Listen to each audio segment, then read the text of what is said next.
Hey, Pat, I'm feeling hungry. You want to go to Denny's? I do. Need a big plate of Hashteroids. It'd be good if I could also play some Atari-themed games. These are Denny's Atari games, one of the most asked about segments to do on the Best of the CU podcast. This is humorous. It's humorous partially for the outrage, that the faux outrage that was caused online. So Atari went bankrupt in 2013, right? Okay, they're crawling out of bankruptcy. And they tried to sell off their portfolio of over 200 games, and they couldn't do it. Why? Why? Because when you think of Atari, I find this happens in the store all the time, okay? When people are like, oh yeah, Atari, like Pac-Man and Galaxian, I'm like, those aren't. No, totally different. You just played that on an Atari. Yeah. It's like, what are the actual Atari games? You're like, Warlords? Yeah, exactly. Centipede? These are not brands that you can really update and bring into the modern era. They tried. Warlord and Centipede. I was there at E3 a few years ago. And they failed.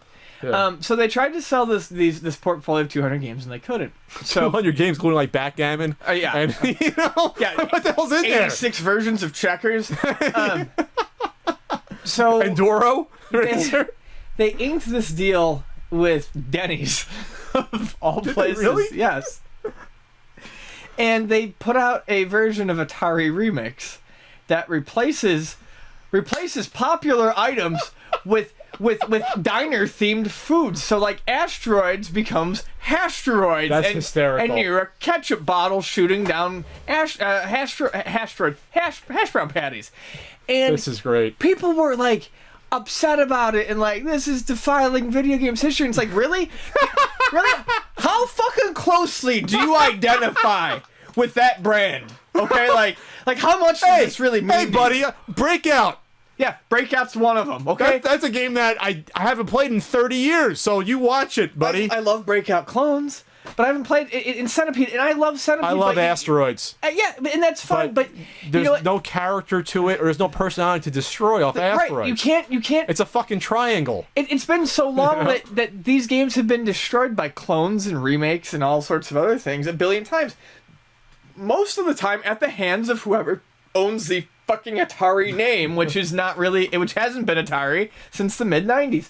So, I don't know, I just thought it was amusing that, Denny's has... It's fucking Denny. What is it, off your phone? Or are these in the restaurant? Can I play this right now instead of doing this podcast? I want to play Hashtroids, damn it. This is the greatest thing ever. So people are pissed at this? People are like, upset. I can't believe this is happening. It's like, why? This company's bankrupt. They need money. They're going to sell anything to anyone, including Denny's. And oh my god, they didn't sell the rights away. They're just doing these little app games? Yeah, but where's the fucking marketing speak on this? The marketing speak on some of this is just, it's just beautiful. For whatever reason, it's not showing up on my topic list, so click on the article. And, I'm on the article. Yes. Just scroll down a little. Just find yourself some quotes from Denny's or Atari about brands and things and nostalgia. Here's Atari's press release. Inspired by Denny's new Greatest Hits Remix menu, which features a selection of the diner's iconic dishes, all with a new culinary spin. Yes, because we can spin moons over my hammy. Yes. 3 of Atari's most famous games, and one's only that you know about, by the way, Asteroids, Centipede, and Breakout, have been remixed as Hashtroids, Centipup, and Takeout. A pup, by the way, would refer to their new pancake pups that you can get. Yeah. Okay. Delicious. Delicious with a little powdered sugar. Beyond just a new name, the games will feature diner elements such as flying hash browns and syrup bottle shivers. This is the best news all year. This is better than Shovel Knight. Oh god. I don't see it. Who can? Yeah, they came out of Chapter 11 bankruptcy. Yeah, they're just doing.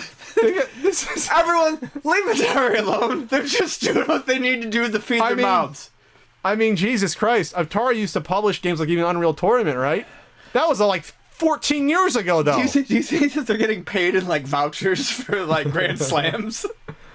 I want to see people. I want to go on YouTube now and see people's angry vlogs or vlogs about why this is awful. This is ruining the state of classic gaming. Then you should have fucking bought the Centipede Invasion remake game that came out a few years ago. Then you should have bought You know, I was gonna even say Frogger World Tour, but that's a Konami. That's not even. I can't even think of Atari games. I really can't. I can't think of them, Ian. That was funny. Thanks for adding that to the topic list. Beat 'em and eat 'em. That's not Atari though. Well, but if it was, it'd be so But that'd be perfect for perfect. this. Whip up the batter. Beat it. Beat it. Eat it.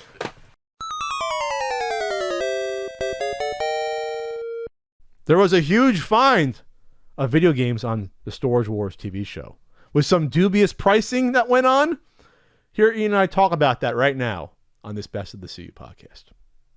Breaking news, Ian. Yeah. I was alerted to this right before we started recording the podcast. Our favorite reality show, Storage Wars, which we've discussed before with a Nintendo game and video game finds, there was another storage locker of video games that just sold to my pal Renee.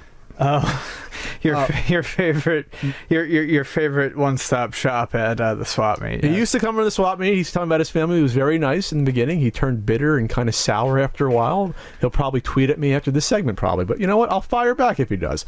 But that's okay. I'm going to try to be objective here. He bought a storage unit for $1,500 that they claim had $42,000 worth of video game merchandise in it, and they got to that extrapolation after going through some particulars at first that we saw. And the problem with these shows, there's two problems, is that they don't show you everything when they go through all these boxes. Right. So that's the first problem. So when they're giving these valuations, it's really tough to know if they're right or not for a lot of this stuff. But we did see some ones we can comment on. The other problem is that I don't know if they're in a rush to that. He had his assistant with him named Fluffy go through some stuff. And I'm not going to get on him in particular if he was wrong on some valuations. But you don't know. It's a rush through it, and you don't know. But... And problematically with shows like these, especially because they don't show you everything, you see things, a quick valuation is applied, you don't know what's being missed in a box, and this is how, and we've gotten on this before, this is how people end up thinking their trash is worth gold. Sure. And the other times that video game showed up was with the NES 101 that they thought was worth whatever $100,000, what it wasn't. And then when they went the NES 001. 001, is that what it was? And then when Daryl went to that game store, and then the valuation was, we thought, at least 2 to 3 times more than what it should have been, and that was being generous at the time. So there was a bunch of boxes they found here. But the first thing they had was a tub of Genesis games. I want to say it was about 150 games. Is that probably there was a scat in there too for the NES. There was the first thing they find is a scat for the NES with a bunch of Genesis games. I will not say that this stuff is made up, but I think it's strange that the only Nintendo game, the first thing you see on a pile of Genesis games is a hard to find NES game.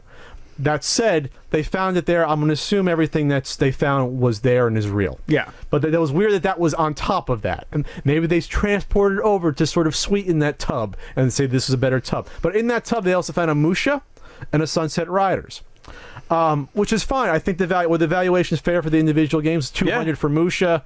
I think it's a 200 for Scat. Something like that. And 50 for Sunset Riders. That's on the money. The problem is giving a $3,000 valuation to the remaining tub.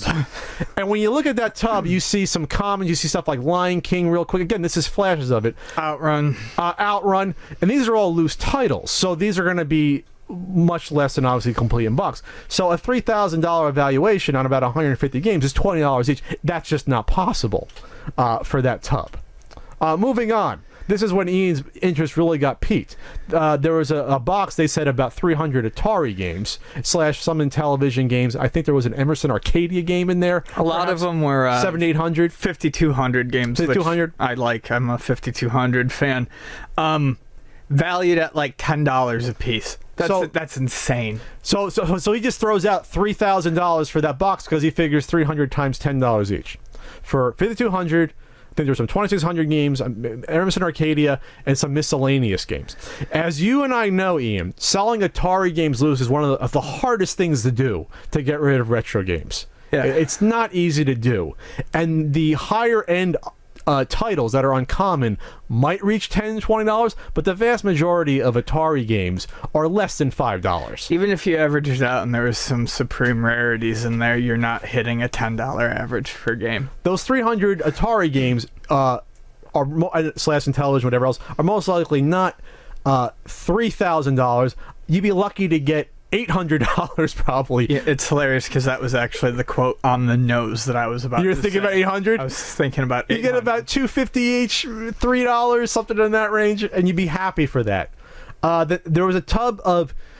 We didn't see if there's a TurboGrafx 16 system, but we saw about a stack of 10 HuCard TurboGrafx 16 games.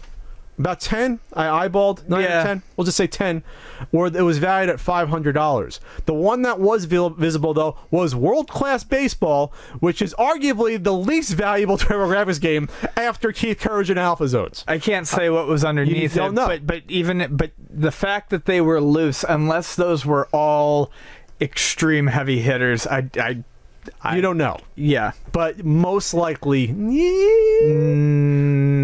Let's put it this way. If there was a highlight in there that was worth money and he pulled out a Musha, you think that person would be like, okay, here's Magical Chase, or, here's even, I don't know, Parasol Stars, or, you know what I mean, or something like that. It would have had to have been all stuff like Parasol Stars or shooters. Here's Time Cruise, or some uncommon ones. All right, the next one is really strange just because it was a flash of them fumbling with about 5 or 4 Game & Watches and then saying $800 for the box. $800 for the box. That could actually be true because Game & Watches can be worth a lot. The problem with that goes back to what we said about them flashing over stuff. You have no idea what else is in the box. You don't have no idea. I also didn't get to see what Game & Watches they were. Game & Watches can go for a lot, so that could actually be accurate. Could be true. If you have 10 to 20 Game & Watches that are in decent shape. However, $300 for a box containing an NES and some VHS tapes. Okay, we made sure that this wasn't like the audio lined up with another visual. Renee leans over a box, has an NES in his hand, flips it, and then there's just VHS tapes underneath. Now, if you want to say there was a layer of box NES games somewhere there, okay, I could see that. But $300 for an NES by itself and VHS tapes that you will be paying people to take from you, I don't see that happening. The next one I thought was the most insane one, just because it was $2,000 for a box of, it looked like 2600, 7800. There was, I think, there could have been an Emerson Arcadia there. It looked like the box I see at the flea market every other month, where there's a dusty old 2600, and then you have 80 Atari games thrown next to it, and then the guy wants $40 for all of it, and you take it from him. And they said that was $2,000. If you know anything about Atari 700 and 2600 games, you need almost 2,000 games to get to that valuation of $2,000. It looks like a box I've tripped over numerous times in the back of Luna.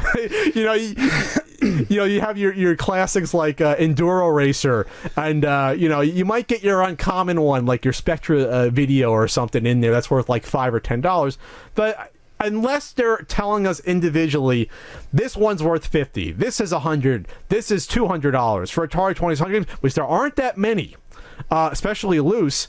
That's not a $2,000 box. It ain't. The next one, they said $1,500 easy. Again, you don't see. I saw like 3 Tempest 2000 Jaguar boxes sitting there. Who the fuck knows what's in there? But with the track record so far, I don't know. A couple other ones. There was a Dusty Turbo Express. $250 if it's cleaned up and works. I think it's $250. Yeah. At this point in time, and then a Bubble Bobble 2 that had some sort of Famicom adapter on the bottom. I think it was a Famicom adapter on the bottom. And they said $500 for that. Is that accurate for a loose Bubble Bobble 2 this day and age? I couldn't even tell. Well, I'll look it up right now, or a certain NES Guide app could do it for you, but not even close.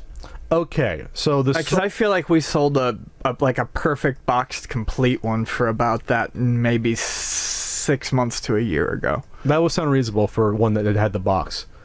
So let's see, $280 for a real one, $208. Tons of repros. $340. Okay, it's not close to that amount, that price valuation. $346, $227. So we're, if you average it out, we'll just say about $300. Yeah. No, I was gonna say a boxed one. I think the complete one went for about $500. So do you see a danger in these wild valuations?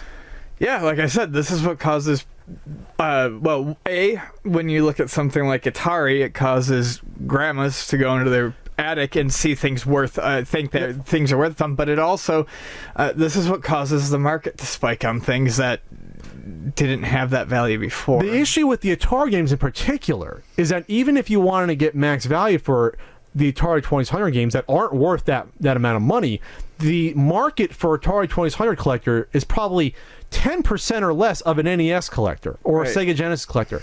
It's our pals at Atari age. It's our pals at Atari age. Hey, Atari age. So when you're giving these wild valuations that, from my expertise, Renee, are off for 90% of these, that would even be for pie in the sky if you took your time to collate them, go through them, price them accordingly, and then throw them on eBay with high buy nows and wait for people to pull the trigger.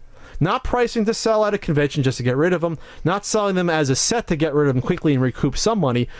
The maximum dollar amount when you value video games is based upon usually buy it nows off of eBay that have went. That's the environment that you're placing them on. Not a store environment necessarily, which could be higher or lower, but you could hold on to it. But it also doesn't account for the time it's going to take for you to go through those individual games. So when he says... time is money. When he says those 300 Atari games is worth $3,000 somehow at $10 a piece, any collector that looks at a box of 300 Atari games might say, I'll give you $400 or $500 for that box. And a reasonable businessman might say, okay, take it. Especially if my investment into this whole unit is only $1,500. Now I'm a third of the way recouping that cost. Right, exactly. You know what I mean? So there's a lot of problems with this. Well, the other problem is, too, especially if you look at something like Atari, I've noticed two markets for Atari collecting right now. You have 15 and 16-year-old kids who think it's just kind of neat, who don't have the money to pay an inflated price on Atari games at, $10-15 a piece. They're interested in it because they can get the games for $2-3 a piece, $1. And then you have the people at Atari age who have the games that they want. So who are you moving them to? And then the end of it, to get the total valuation of the entire unit, he said, well, there's 30 more boxes there, like $150 each, that adds like $30,000, whatever the hell he said. We don't know what's in those boxes. We don't know if they're video games, because a lot of the other shit they showed were like VHS tapes, some of them, so we have no idea. It could be more, but it could be less. I mean, it's a random guess. And now we have our thrilling conclusion for you of the Ian Stalker story, the Stalker story part 2. There is no part 3. Well, there is, but it's anticlimactic here. Yeah. So, but enjoy part 2 of the Stalker story on the Best of the CU podcast. At Niemla, hey Karen. Hey Karen. Contributor to Ultimate Nintendo Guide to NES Library. I've heard Ian perhaps might have a little more time to make video content. Will we see Ian's happy handhelds? So I left his bathroom, and I confronted him, right? And I asked him, why is there ranch dressing in your bathroom? Okay? I asked him. And he had no fucking answer for me, okay? He had no answer as to why it was there. It was just something that was there, and it made perfect sense to him that it should be there, okay? Uh-huh. Okay, so I sat back down on the bed, right? And he wanted to play Phantasy Star Online for the GameCube. And I think his intention was to sit there and beat the whole game.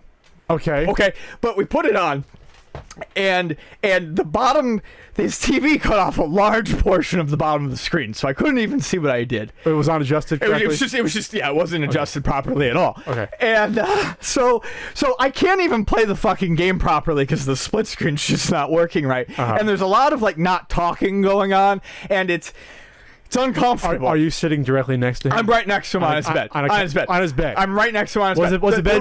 There was no other seat. Was the bed made? Yeah, it was made. It was made. It was clean soft. sheets. Yeah, Okay. it was made. It was made. It was clean sheets. Twin size? I don't know. Probably now, twin. I don't remember if I ever talked about the part where he asked if I preferred light or dark rooms, and he had like a storm curtain hanging, like it was like a fucking heavy blanket that was just one of those hanging. blackout. That was just hanging. Just like actually, yeah, just a and he walked over and was like, "Ian, do you prefer light or dark rooms?" And I was like, "Light. Light would be great. Light would be fucking fantastic." So after we played these games for a little while, he goes to me, he goes, "I made a video game about you. Would you like to see it?" I was like, "Yo, so we can play like anything else that you want on your show." This is a momentous birthday party. Lots of stuff going on. Lots of things. Fetal position, ranch dressing inside the bathroom, and now the revelation that someone made a video game about me. You. So I really tried to push the issue that maybe we should probably just keep playing video games, right? Sure. Okay. Play some shooter action. Play some, just fucking anything. Just put off the inevitable. So I couldn't put it off any longer, and he had made a mini RPG. No, back up. How did he reveal this to you? Like, okay, come sit down. Let me show you this. Like, I want to walk through the process, but Pat, just don't make it any harder for me, okay? He made an RPG, a short one, about me using RPG Maker on the PlayStation 1. Okay. Okay? All right. So he had it saved. He booted it up. So it saved to a memory card. Okay. Now, I want you to remember, when it comes to RPG Maker, you can't... there was no keyboard support. You have to hunt and peck every little bit of dialogue of a parser. Text parser? Yep, into the window. So this was after I had broken up with my girlfriend at the time, and he made an RPG about me and about him as my sidekick, and we were gonna go get me back together with my girlfriend. Okay? You had revealed to him that you'd broken up way before that. Yep, he knew about this. So mistake number one. Now when he in the game, he starts off. I'm a character, and he's a character, and he's a bunny girl. But he's going by his actual name, and I'm just not gonna repeat it. So his character is literally the sprite of like the stereotypical '90s Japanese bunny girl, high heels, like the casino outfit, the ears, right? Okay, so I am way dominant, like, and aggressive in this RPG, and like he's totally subservient, and it's just fucking blowing my mind, and it's way too fucking weird because it's like it's like he never knew me. So I'm like, "You gotta come with me and get your shit into shape, and we're gonna go." And he's like, but and I cast a spell on him, and it turns him back into himself, but himself is a fucking monkey. He's a monkey, and the text on the screen was, "No, I wasn't done being a bunny girl. I wanted to keep playing with my," and then the text cuts off. Whoa, there's a lot of shit going on here. There's a lot of ins, a lot of outs, a lot of facets to this fucking problem. There's a lot of psychological. There's a lot of psychological problems here. He wanted to keep touching himself, but he wanted to fuck me. We'll get to that more. We'll get to that more later. Hold on. So.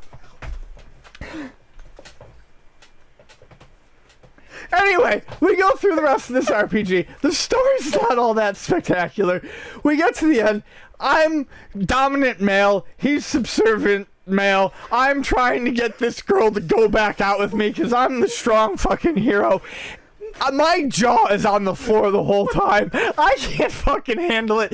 We finish it, and it's at this point that things just start breaking in my head. Just things start snapping. I'm no longer functioning or thinking properly, or nothing's happening in a way that's good. Okay? Nothing's good. Nothing's good in my world. So, we finished that. We finished that. It's finished, Pat. We finished that. That's done. Okay? It was about 15 minutes in length. He did a lot of hunting and pecking. You didn't talk about the art style, the enemies, the items. It's all sprites. Just load up RPG Maker. He used stock assets, okay? All right? What? Okay? Okay. All right? Did he have... You just glanced over. He said you wanted to have sex with me or molest. Hold on. We're getting to this. Around this point, I made it very clear that I wasn't. By the way, I'm probably gonna have to go soon, and I think I mentioned this in the prior talks. He expected me to sleep over that night. And I didn't want to sleep over. I was like, no, I'm not sleeping over. Pajama party. Sleep over. But we were gonna have dinner and things like that. And he asked me, he dropped another bombshell on me. Oh, I made a comic about you. Would you like to see it? I mean, I'm trapped at this point. I feel like I'm going to get fucking knifed at any point if I say the wrong thing. So I'm like, what do you mean? Kind of like flustered up. And he goes, oh, well, I made a comic about you. And I'm going to try to remember this as perfectly as I can, okay? He loads it up on his computer. He loaded it on his PC. Okay. Okay? He took a lot of pictures of me at work. Wait, what? He took pictures of me at work. Pictures? Incognito pictures? Of me behind the desk, working on the computer. Did you know that these were being taken? I think I saw him take like a couple, and I was like, what are you doing? He's like, oh, I just took a picture. I'm like, okay, don't. This is in the old Voltaire store. This is the old Voltaire store. Did he take him like over like he's like over the corner? So there's like 4 panels, right? And once again, he's putting me in this completely weird like personality that I'm not. First panel is me sitting behind the computer. Man, I'd really like to get some ass tonight. Like bubbles or like a bubble. Bubble. In a bubble above this picture. Man, I'd really like to get some ass tonight. Words I've never heard you utter and probably never will. I'll just go on this dating site and have my pick. Third panel. Oh yeah, this chick. Says that it was something like, says that she's really into anime, loves video games, totally my type. Which, by the way, people, you don't.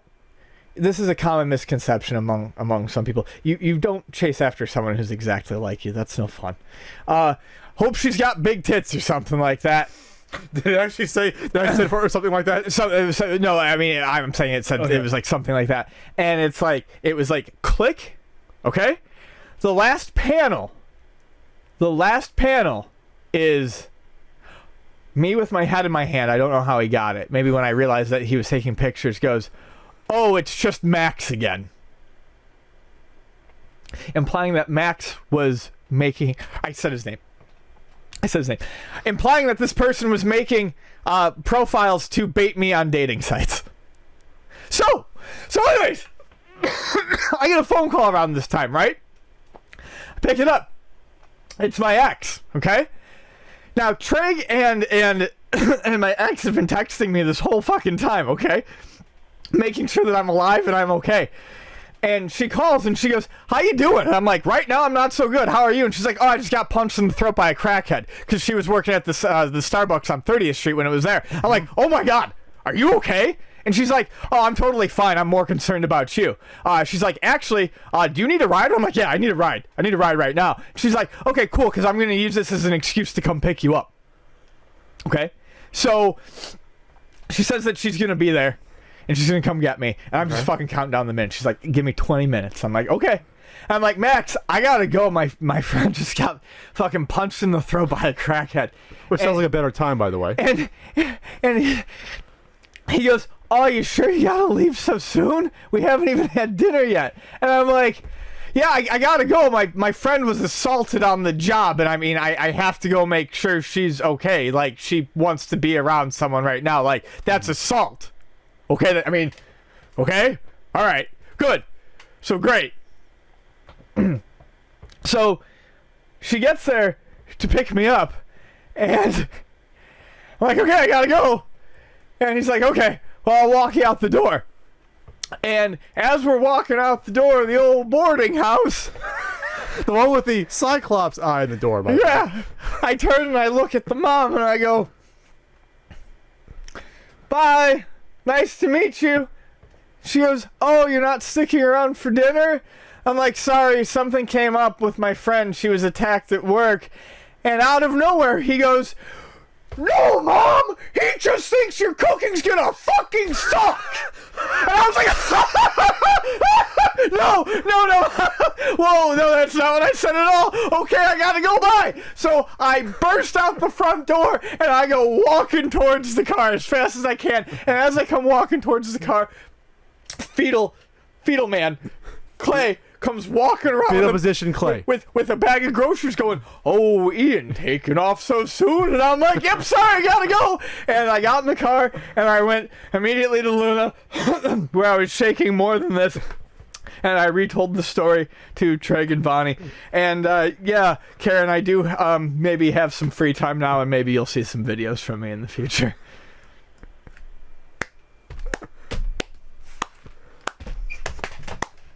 That's the end of that. You wrap it up. So many unanswered questions still. Was the mom upset?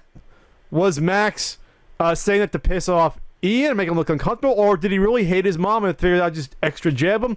So many unanswered questions. Stay tuned next time in 2018 for the next revelation, part 3 of the Max the Stalker story. Oh, wait a second. Hold on. Oh, wait, there's going to be parts where Ian's running back. No, there was a part 3. There is going to be a part 3. No, we're just going to have it out right now. No. You sure? Well, perhaps I will expound upon it. Months later, after all this, I received a breakup note from him. A legitimate breakup note. That's going to be part 3. I still have it. It's in a DS case. You're going to bring that? Okay. That'll be part 3, and we'll see you. Don't go to any birthday parties. All right. Well, Ian's done metaphysically, physically, mentally. He walked off the podcast. We discussed collecting a lot on the CU podcast, and no topic was more fun to follow for me, I think, than Tim Atwood and his sealed cases of games and how they shook up the collecting scene. We're going to take a look back at that on the Best of the CU podcast. Time for a retro gaming topic. Boy, is my smile ear to ear. Yeah, this is pretty good. Is this something I've not been talking about for years? We've both been talking about the about possibility of this coming to light. And it fucking happened. And it happened. It's been confirmed via my favorite website, Nintendo Age, on the forums. Not Atari Age. Nintendo Age. Nintendo Age, my favorite website. Totally different. Totally different. So there's a collector. His name's Tim Atwood. Those in the know, I hadn't heard him before, so I'm not in the know. I'm not one of those elite collectors. I'm a tier below. You are. Definitely. His name's Tim Atwood. He doesn't really post often on Nintendo Age. In fact, his first post was in this thread. But he's a big time collector. He's been collecting since the 90s. He's what I call the first generation of game collectors, video game collectors, especially Nintendo collectors. Me and you are like second generation, like late 90s. First generation was like early to mid 90s.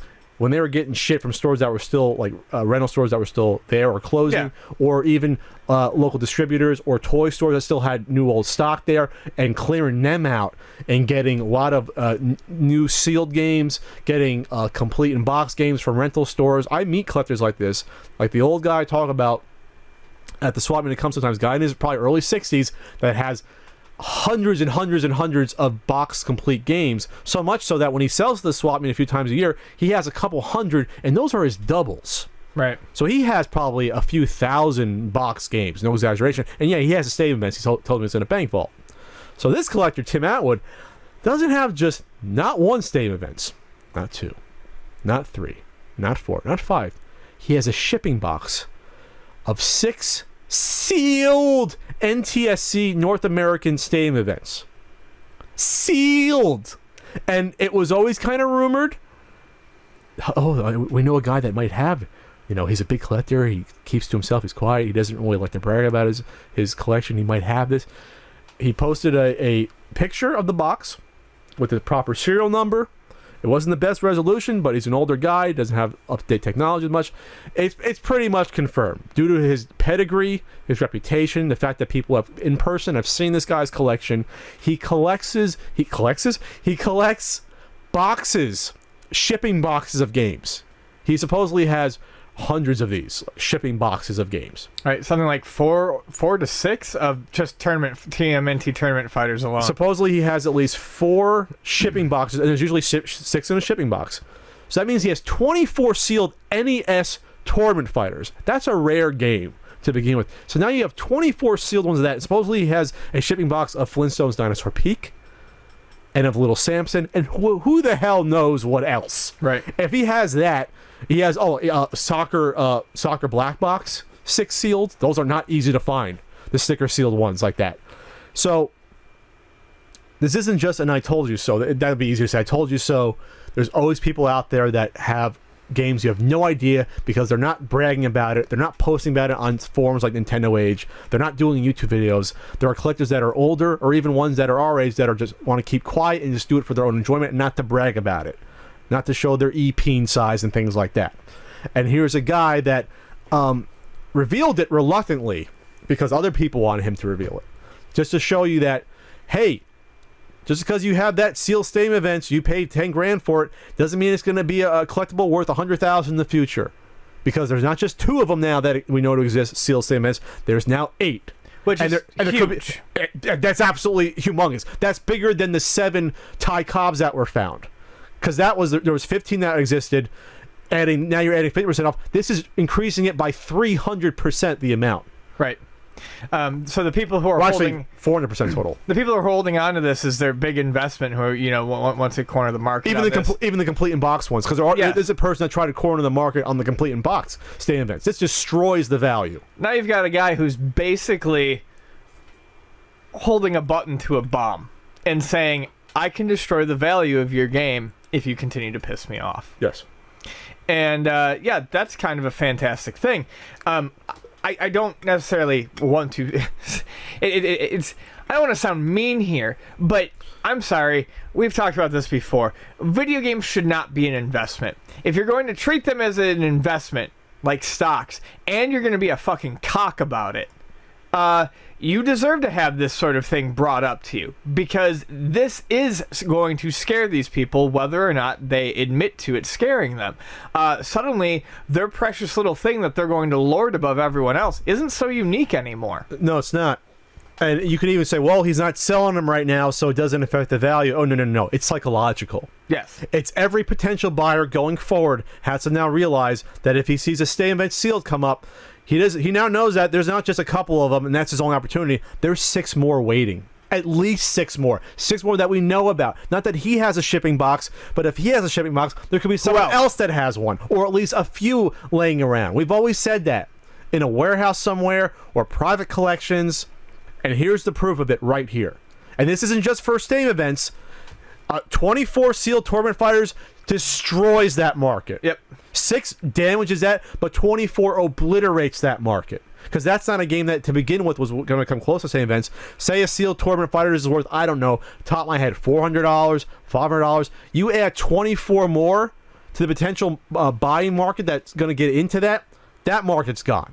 And just so people realize why this has such a huge impact, there is not a huge base of sealed collectors to begin with. No, there isn't. So when you talk about 24, you have to realize that that's a huge number for something that has such a small base. People who are going for a complete sealed set or something like that. This destroys it. But when we talk about adding 6 to a game that a sealed one can go, I don't know, what else can go for 20 grand, try to get 30 for it. You add 6 to that? It's no longer then you have to buy mine because mine's the only one. Now it's, well, maybe I can make a deal with this guy. Or maybe 20 years from now, maybe he gets out of it. God forbid he passes away. Those games go on the market now. They're going to get out there eventually.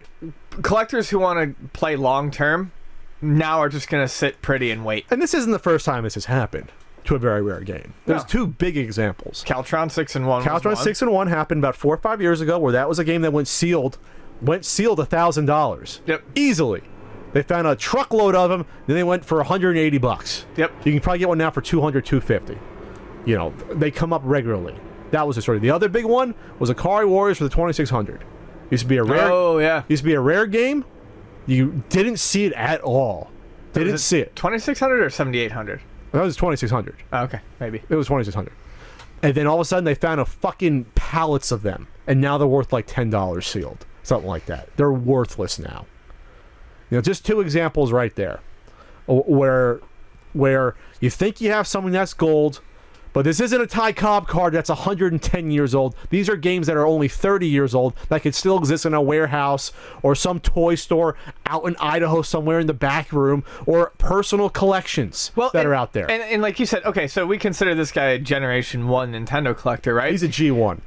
Or G2. Not everyone throws their collection online to brag or boast. No. Some people do it for their own personal pleasure. So if it took this long for this private collector, who, I mean, he even reluctantly revealed this. Yeah, he even says in his first line, I decided to visit this page to see what others are saying, so here I am. This will be my only comments. He obviously wants to remain private. You know, a lot of these people who started maybe didn't attach to internet culture quickly. I mean, there's what we're saying is, who knows where he got it from? What he paid for? Does this guy, or does the person he got it from have more? Are there other private collectors? I'm not saying recluses, but collectors who just don't feel the need to mingle with other collectors to validate their hobby, holding on to things like this. And not even just a shipping crate. Just 1 or 2 or 3 more in addition to this will continue to cause that price to plummet.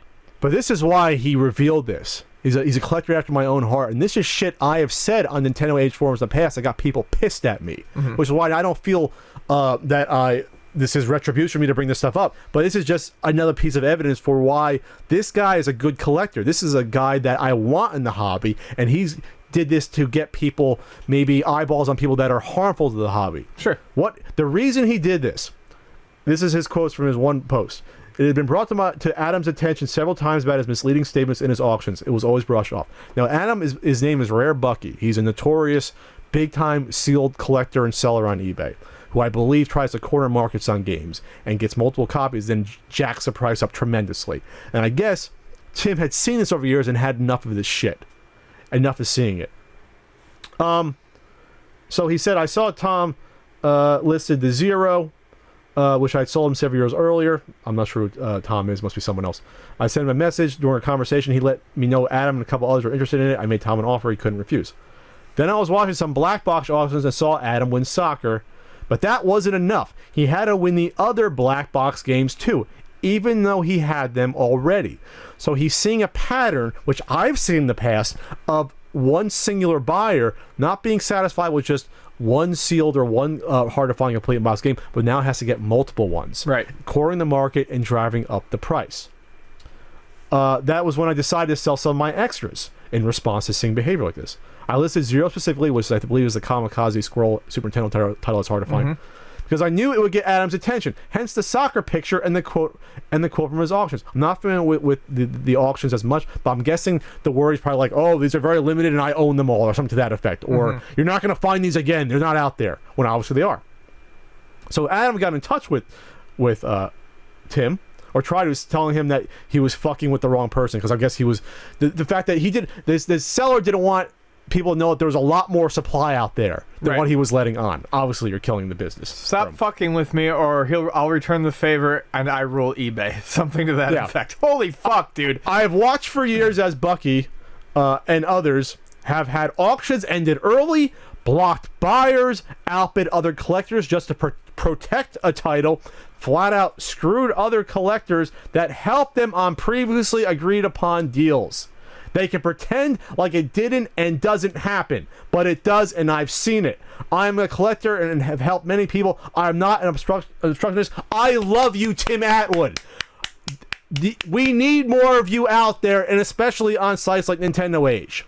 Because this is stuff I've talked about in the past. This shit goes on, and people turn a blind eye to this bullshit behavior. It's fucking gross. And I'm glad this guy is doing it. I'm protecting my investment. No, you're just being a fucking cock. I'm glad a collector like this has his button on the fucking nuclear device switch. Ready to go. You fuck with the hobby. You lie about how many games are out there. You're quote-unquote cornering markets, act like asshole divas, throwing around your collections. Well, any fucking time you want to, I will ruin you. Yeah. With what I have in my personal collection. God damn it. I want to buy him a sandwich too.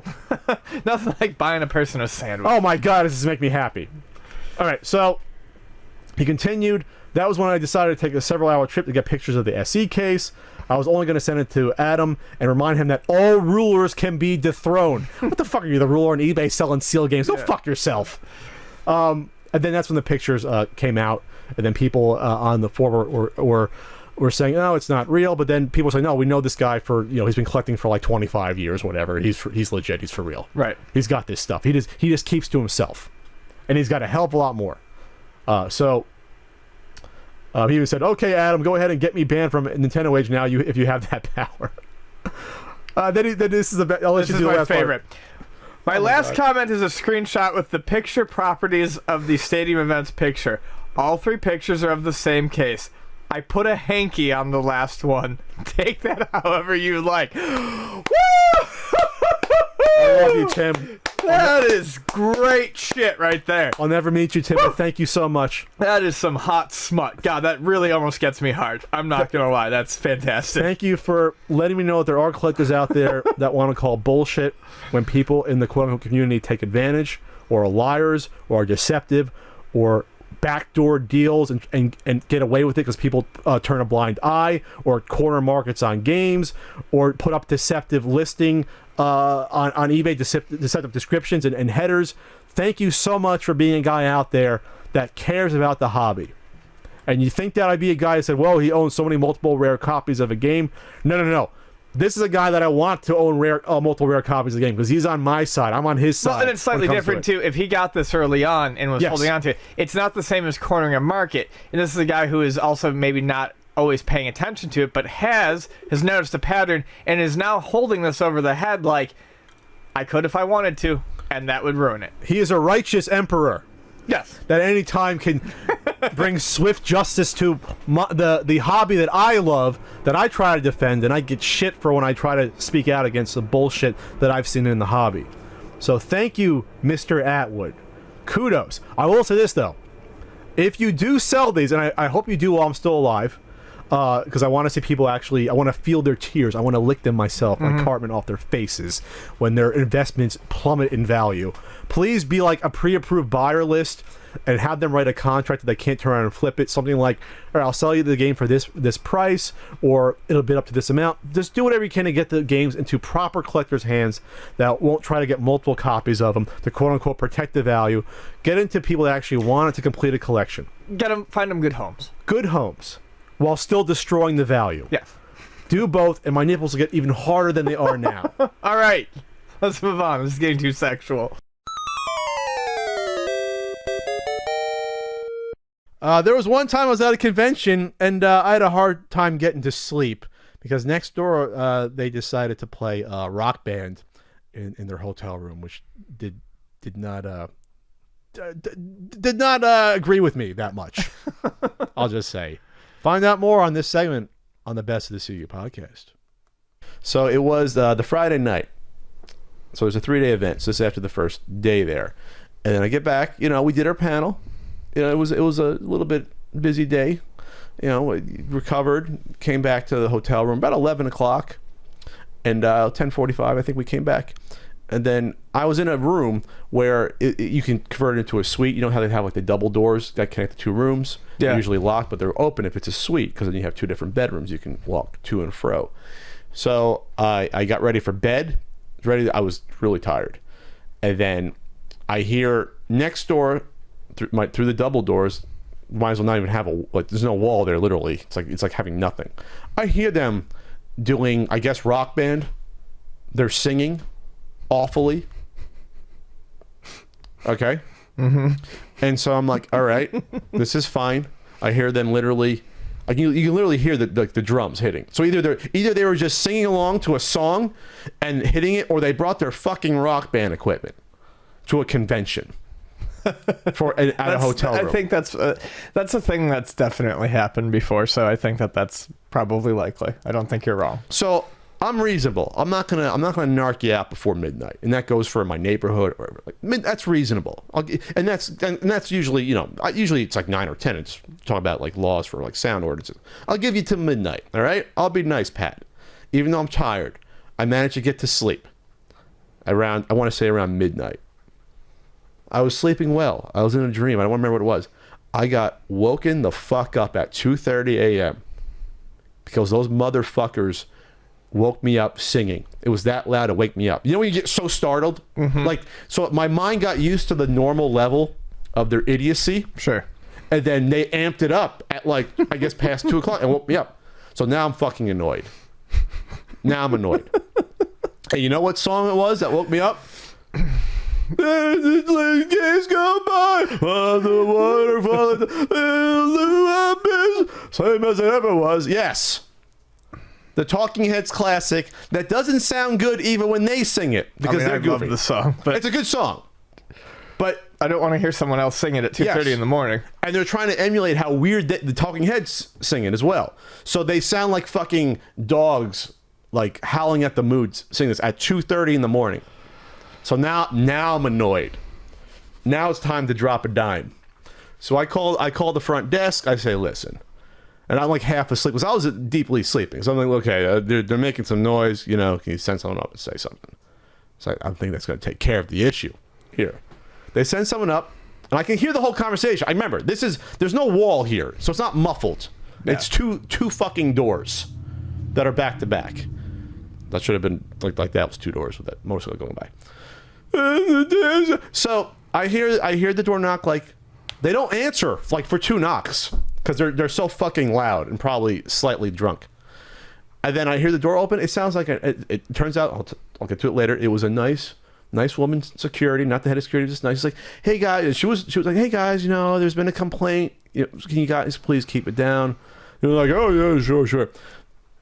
One of the assholes in the room, there's been like 3 or 4 of them, says fuck you to this nice woman, who at 2:30 in the morning has to go up and deal with you motherfuckers going Jersey on you. And of course, they probably said it as she was leaving. And then I hear them say, this is an expo. Like, what the fuck, man? Okay. Oh, God. Being at an expo, I understand if your life is so fucking worthless and so bereft of fun that you think you have to let it all hang out in your hotel room doing fucking Rock Band at 2:30 in the morning. Why don't you just for a second realize that other people are in that hotel room? Nice families, nice business people, and yes, maybe a guest at the convention that you were at, asshole, that has to try to be, you know, put on a smile for everyone, which I want to, but now I'm being deprived of sleep, and now Ian's got to deal with Grumpy Pat the next day potentially. We're all at risk with Grumpy Pat. All at risk. We are. So, everyone. No one's safe. No one is safe right now. Kids. Hide your kids, hide your wives. So within 35 seconds, because I was listening, I was like, okay, let's see what these people actually do. They started up again. Not even at a lower volume. They don't fucking care. So I give it like the end of their fucking Same As It Ever Was song, and I call again. And I say, listen, they're not stopping. I want a new room. And they were, and the Hyatt Regency, you were awesome. Because you said, no problem. We're going to bring you up 2 new key cards. Do you need help with your luggage? I said, no help with the luggage. Just give me the key cards and it's fine. Was this first night? This was Friday night. We got there Thursday, it's Friday night. So they came up. It was the same nice security woman. She apologized. I said, and it's great that when you're having to pack at 2:40 in the morning, half asleep, like pack all your fucking toiletries up, throw your fucking underwear in your bag, throw your laptop. I had to do all that and like stumble up to the 20th floor. So they said they were nice, but you motherfuckers, I was so close to coming down the next morning and seeing your goddamn faces and narking out to the expo people to throw your asses out. I'm sorry for the rest of the people if you're getting scared right now. That's how annoyed I was. I really hope you're listening. I hope you're listening to the podcast. Know that Pat narked your asses out, and now I know what you sound like singing that fucking song. You're not safe. They sent the head of security. They said they're send the head of security. So hopefully that put an end to it for anyone else on the floor that was bothered by your fucking singing. So anyway, Ian, that was my Friday night. But we had fun otherwise. Yeah. Little bitch has somehow become a term of endearment, and here's the story why on an early episode of the CU podcast. Just in general, like some of your wacky or bad sort of customer, so Luna store customer quirky stories, I guess. I'll try to do my best with this as I can to lead in, and I'm not going to get too personal about it. This has not been a good month. Lots of personal things happening with family. There will be a death in the family soon of someone who I'm very, very close to. So this is going to perhaps be a little cathartic for me to just go and rant for a while. So I got some bad news today, and somehow today just happened to be the day where every single person was an asshole. Now, Ocean Beach compared to La Mesa. This is a thing that usually throws people off. And those were the 2 Luna stores. Those are the 2 locations for Luna. Ocean Beach is more affluent, especially when you get out of the beachfront area. Sure. And La Mesa is definitely the the poorer area. When I bitch about things that happen at the store, people always assume, I'm in a bad neighborhood or something like that. No, all the problem customers are in Ocean Beach. All the assholes are in Ocean Beach. They're the ones who bitch about every single price, sure. And they don't really know what they're doing in there. But why is that though? I have a few theories. Well, there's a lot of like layabouts, yes. listless younger people. There's a lot of grifters and drifters. You have two poles. You have the layabouts who don't want to spend any money on anything because they don't have it, and the only way they can take it out on you is by yelling at you over something stupid. Yeah, they're trying to sell you like Guitar Hero guitars. They want like $50 for it. And then you have the very rich parents who didn't get rich by spending money. Sure. So that's kind of what the problem is, and you have a lot more entitlement in the more affluent neighborhood in Ocean Beach. It's there's more entitlement. There's I don't know. Everyone seems to think that they should get their own way. Not to make too much of a social statement, but you go to a badder neighborhood, a less downtrodden or more downtrodden neighborhood, people aren't used to getting their way. Sure. People, value their money and they make their choices wisely. They come in and they look at games for 2 weeks before they come back and buy something, and never once do they really complain. I mean, it's not to say that I don't have problems out in La Mesa, because I occasionally do. You have to deal with some drug addicts and stuff like that you have to shoo out of the store, but for the most part, everyone's a lot friendlier. So, I don't know, we'll just start with one story today. Now, keep in mind, this is not a greatest hits of my 8 years at Luna Video Games, but this is just an example 8 years? This is just an example of how a bad day can progress. A gentleman walks in this morning, and walks up and puts 2 boxes and a sealed game on the counter. And I stand up and I look at him, and it's a sealed PlayStation Move controller. Okay. PlayStation Eye. And a copy of Sports, whatever the fuck it's called, Sports Heroes or whatever. Their version of Wii Sports. Absolutely dog shit worthless. The Move controls aren't worth anything? I can't move them. I can't move them to save my life. We have them priced lower than GameStop. We just can't move them. No one's interested. Okay. So I stand up and I look at it and real politely I go, are you looking for cash or credit? And he goes, cash.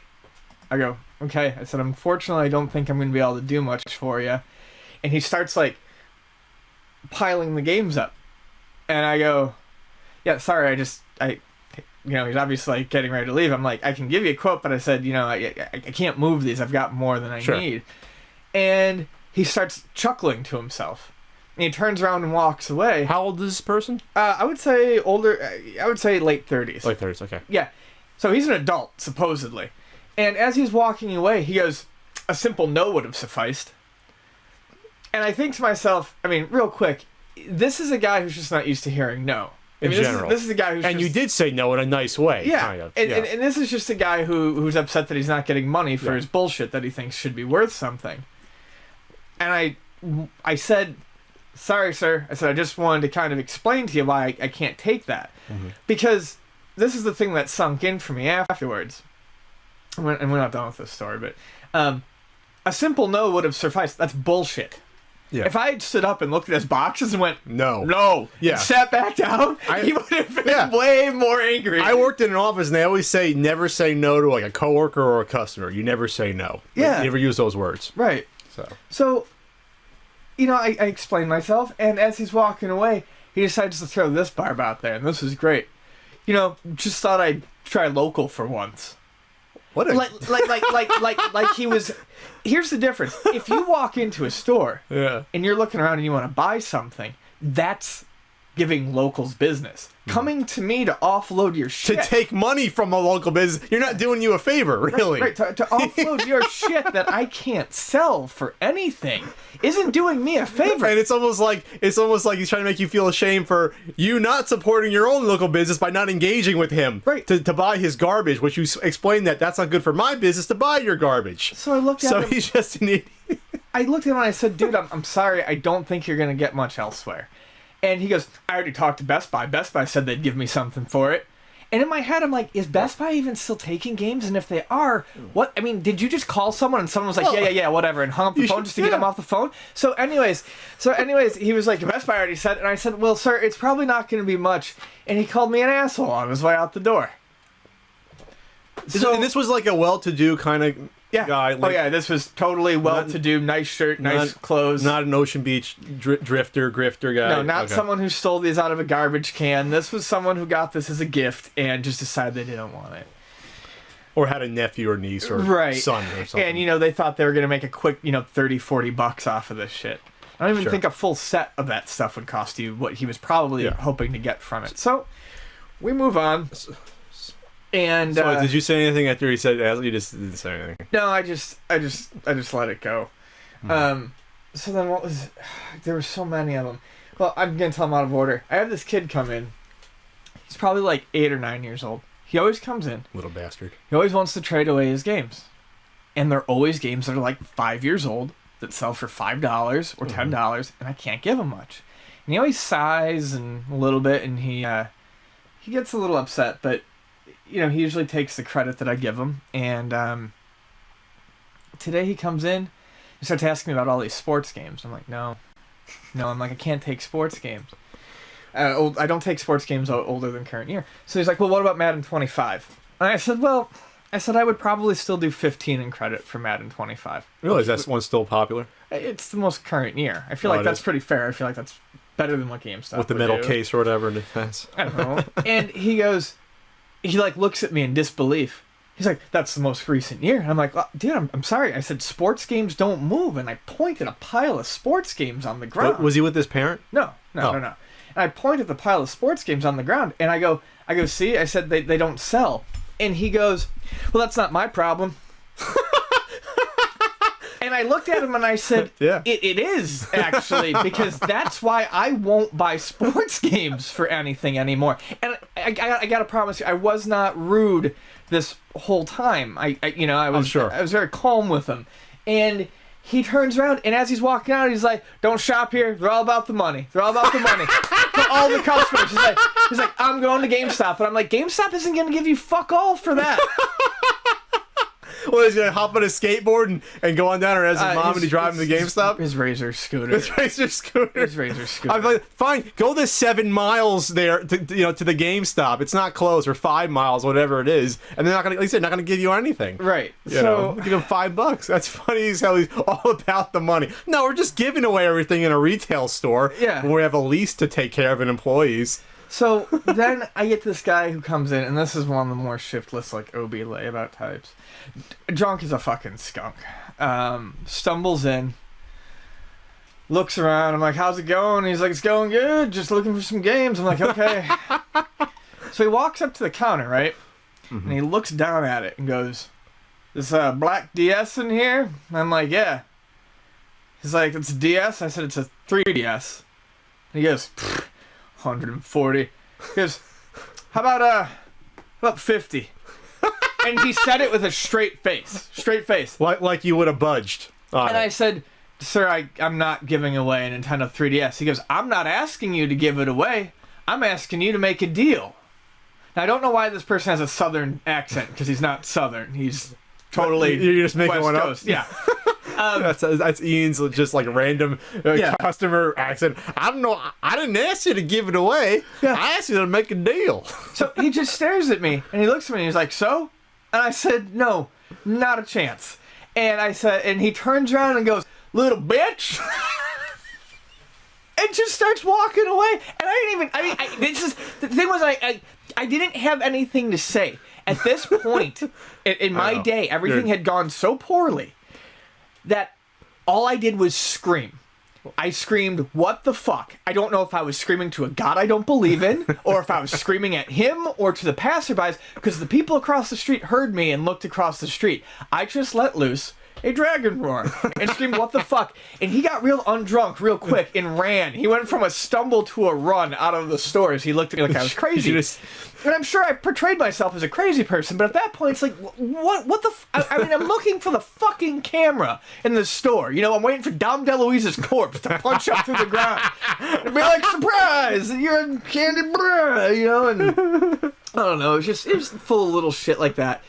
I don't know, if you go to a store, look, yes, the people who work in retail, you have every right to be treated kindly, as long as you are treating the people who are helping you kindly. We're still humans.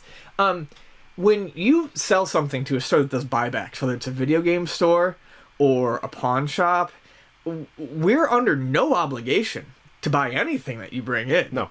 You know, we have a business to run. Just because you bring me a bag of stuff doesn't mean I'm going to give you a bag of money in return. It's not how it works. Sure. And likewise, because like that kid, I'm sorry, next time he comes in with games, I'm going to tell him to go to GameStop so he can get his 50 cents a copy of a game. Because I don't care. If I deal with his parents by then, it should be funny. That'd be a Like, whole other story. I just, you know, we don't have to sit there and take it. You know, we don't have to sell you anything. We don't have to buy anything from you. So, I don't know. Like I said, today was I get more bad customers in OB than anywhere else, but today was just particularly rough. It's just particularly rough. Here's the thing about people. I deal with it to some extent. I mean, when you have like I guess somewhat of a fan base, and I guess you do too in the podcast, is that people expect, just because I guess they see you as servicing them in some way, not to be in a dirty way, but either by providing them entertainment, or they expect that they can treat you as shitty as they want, and just because they think that they're the one that is in control because you're the one servicing them, or or they're the one that's providing their fandom to you, that they can just treat you with disrespect and expect nothing bad back in return. And for the most part, a lot of people just avoid it. I don't. I know other guys that don't, and it's not right just to take it. It really isn't. No. Because it's a two-way street. It really is. Yeah. When it comes to anything like that, it's like I always look at it as, at the end of the day, you treat people like human beings, and then like it's secondary what their sort of their position is and what they're doing. You know, that should be sort of like, yeah, that's where they're at, but you have to treat people with respect either way. You know, I'm on this side of the counter, you're on that side of the counter, but really, let's just communicate like two adults, and everything will get done just fine. I mean, that's it. Yeah, like for example, on my videos, like we see people that have these comments about Ian.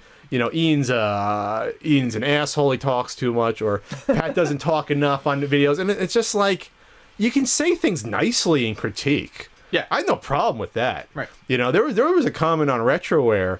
It was the last video I posted on Retroware, actually, which made it go a little sour, just because, not that you expect everyone to have positive comments, but on Retroware, for some reason on that site, sometimes the commenters are a little more acerbic than other websites I've seen, even YouTube. But one guy thought it'd be cool to criticize my last two videos on the site, which were both the Famicom games, and the first one I did is a tribute to Justin, and he said, well, these videos weren't creative enough for me. And it's just like, excuse me? You know, it's just like, so I responded back to, that's a little crass of you to, I wasn't thinking about being extremely creative doing a tribute video to my dead friend. That wasn't the first thing on my mind. Did I think it was entertaining? Did I think it had some good laughs? Yeah, but I wasn't going all balls out and wanted to like have a Donkey Kong fight in a video, that was a tribute to Justin, and so then he gets back to me like, whoa, you can't take critique. It's just like, yeah, that's what it is. I can't take critique. I've been critiqued so much. I used to get people threatening to beat me up on game trailers. I used to get featured on the site in like 2010, but I can't take your shitty critique. No, I can take critique, but I can take critique that's nice and constructive, or at least doesn't attack you like in such just a visceral, just idiotic way. There's a difference. This is where we go back to, and not to get too off topic, but this is where we go back to the internet providing, a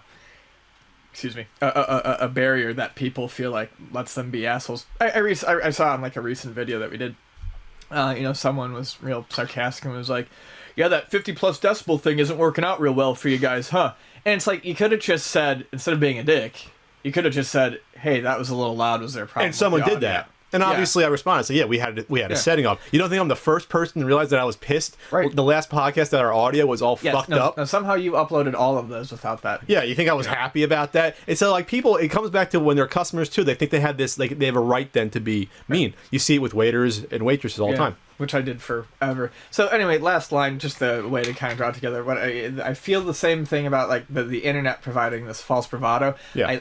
I get it all the time. These customers who want to be dicks, more often than not, they will walk out and say their last parting word as they're leaving the store, So and rounding the literal barrier between me and them. Because what fucking assholes! Like you have no character. No character, no spine. At least say it to your face too. Right. Yeah, that's always the best thing when you're on the phone with someone or an argument where it's like, can we end this like as humans and not just like you got to get the last word and feel good about yourself? Do you feel that awful about yourself that you have to go, either to an employee somewhere or online, and you have to go out of your way to be a dick? That's what it comes down to. Right. Going out of your way to be a dick. But again, some people are just like that. Yeah.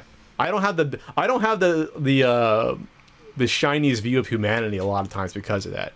Because I know there's lots of nice people, but it's like the few, fruit bad apple spoil the bunch. Oh. No, but it's kind of like it kind of puts you in a bad way. It does. I refuse to fall into the pit of misanthropy. I hate it. I think it's a cop-out and it's an excuse. I know too many good people to fall into that. But on a day like today, it is very easy to just put my head down on the keyboard, hit all the buttons and say I fucking hate everyone, because I mean that's how you feel. The only problem is you can't let yourself fall into that as a regular routine, because then life is going to be miserable. Maybe I do that too often. Maybe.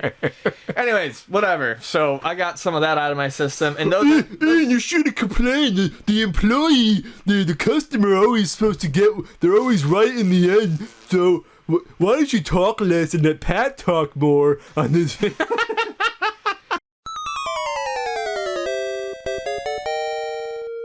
Ian, I really missed you while you were out sick. For topics such as this following one, when Coleco Holdings decided it was fun and smart to attack a ColecoVision Facebook fan page. Hear me talk about why that was erroneous and dumb on this Best of the CU podcast. Ian, you missed the last podcast. And we're diving right into this one. I think we have to. Let's keep in mind that certain things. Let's stay focused. Well, there's a couple of things. We'll get there. So the last podcast, did you listen to me talking about the rift growing between Coleco Holdings LLC and the community? Yeah, I did. As a matter of fact, I went over it again today while heating my abs in the morning just to make sure I was fresh on that. And what's your TLDR of the situation? I think it's fucking stupid to destroy your fan base by attacking a fan page that is doing nothing but promoting the homebrew scene and is not using your trademark. Now, okay, sure. I love homebrewers. Okay, if you have the trademark and they're using the trademark and you don't want to associate it with people who are making, for the most part, unlicensed reproductions of actual arcade games, fine. But actively trying to take down a fan page, which is the only fucking thing that is keeping your brand going. On the internet, for the most part. On the internet. And, I mean, honestly, what is Coleco gonna fucking sell in this modern day and age, you stooges? You're only shooting yourself in the foot. So that's my TLDR. Don't go after the fucking people who are going to give you money, potentially. Well, if there's a theme on this podcast whenever we cover something controversial, say a really weird retro console that we rail against, and then people come after us. They come after us like we're the ones. We're a bad guy. We're the bad guys talking about it. Drunks! That could have been an accusation in the past on a podcast. Maybe. But Coleco Holdings, which is really Chris Cardillo, who's the person I met.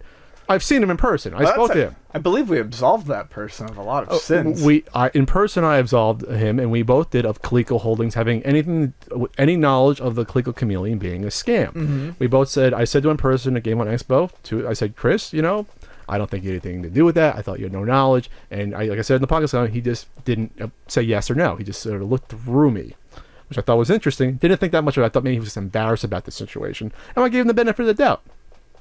But he went at me in the comments of that video. That's cute. What's an interesting sort of angle? For example, saying that, well, Pat, you can look at the comments yourselves; they're still there.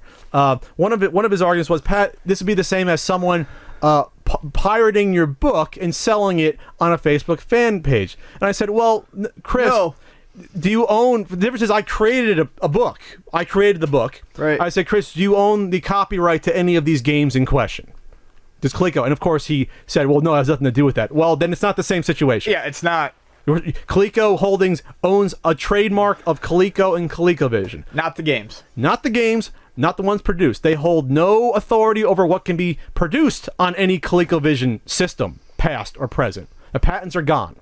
It'd be like Nintendo trying to dictate what homebrew games can be developed. They cannot. It's funny because, people always accuse Nintendo of being extra harsh when going after these things, but they don't even go after, the homebrew market as long as they're not using Nintendo assets. They just... because they have no right to. They know have no that. right to. It doesn't make any sense. Yeah, here's some fucker. Anyways. But then he then said, well, Pat, you are wrongly using the Nintendo trademark on a certain NES guidebook. Saying that. I pointed out to Chris, as with copyright, there is fair use when it comes to trademark. You look at a lot of books out there. You look at, Coca-Cola merchandise books. You look at, old antique books showing off, maybe an old sign of a trademark that still exists. If it's describing the book, you're okay for the most part. Unofficial. They used to be huge in the 90s. Unofficial band biographies and stuff like that. Sure. Used to always put the band logo in the same typeface and stuff on the front. Because you understand that's what you're describing. So yes. You're not misrepresenting the brand that exists. It's just that's what your book is about. So it's interesting that Chris pointed that out to me. What Coleco Holdings doesn't own are the trademarks to Donkey Kong, Frogger, and Cabbage Patch Kids. And you know what? That's what's being used on the logo for the Coleco Expo coming up in New Jersey. Oh my God. Sounds like someone's a big fucking pile of hypocritical shit. Well, here's the point, Chris, is that if you're going to come after me, don't do the shit you're accusing me of, which is incorrect anyway. I'm not saying you are wrong for using the Cabbage Patch Kid, Frogger images of Donkey Kong on your logo. I don't have a problem with that because I understand it's fair use. Just don't attack other people for doing the same thing. When never mind, you're a dumbass. That's the problem. When you are backed into a corner based upon bad decisions, like for example, entrusting a guy that has no experience creating a video game system with the keys to your brand and seeing it fucking explode in your place. You should be happy that you still have a fucking job and that your brand still exists. So when a second bad decision comes up, like attacking not just the homebrew community, but attacking someone just giving their opinion on the news that 99% of the people agree with, you dig yourself deeper. But it looks like there was other stuff going on behind the scenes in terms of Coleco Holdings / Chris and what he was doing. Yeah. Which has brought to my attention and the attention of others on our favorite website, our real favorite website. How many sandwiches do I owe at this point? I think I'm going to go bankrupt. Atari H. They are super sleuths, as we've noted before with the Coleco Chameleon. We really do defer.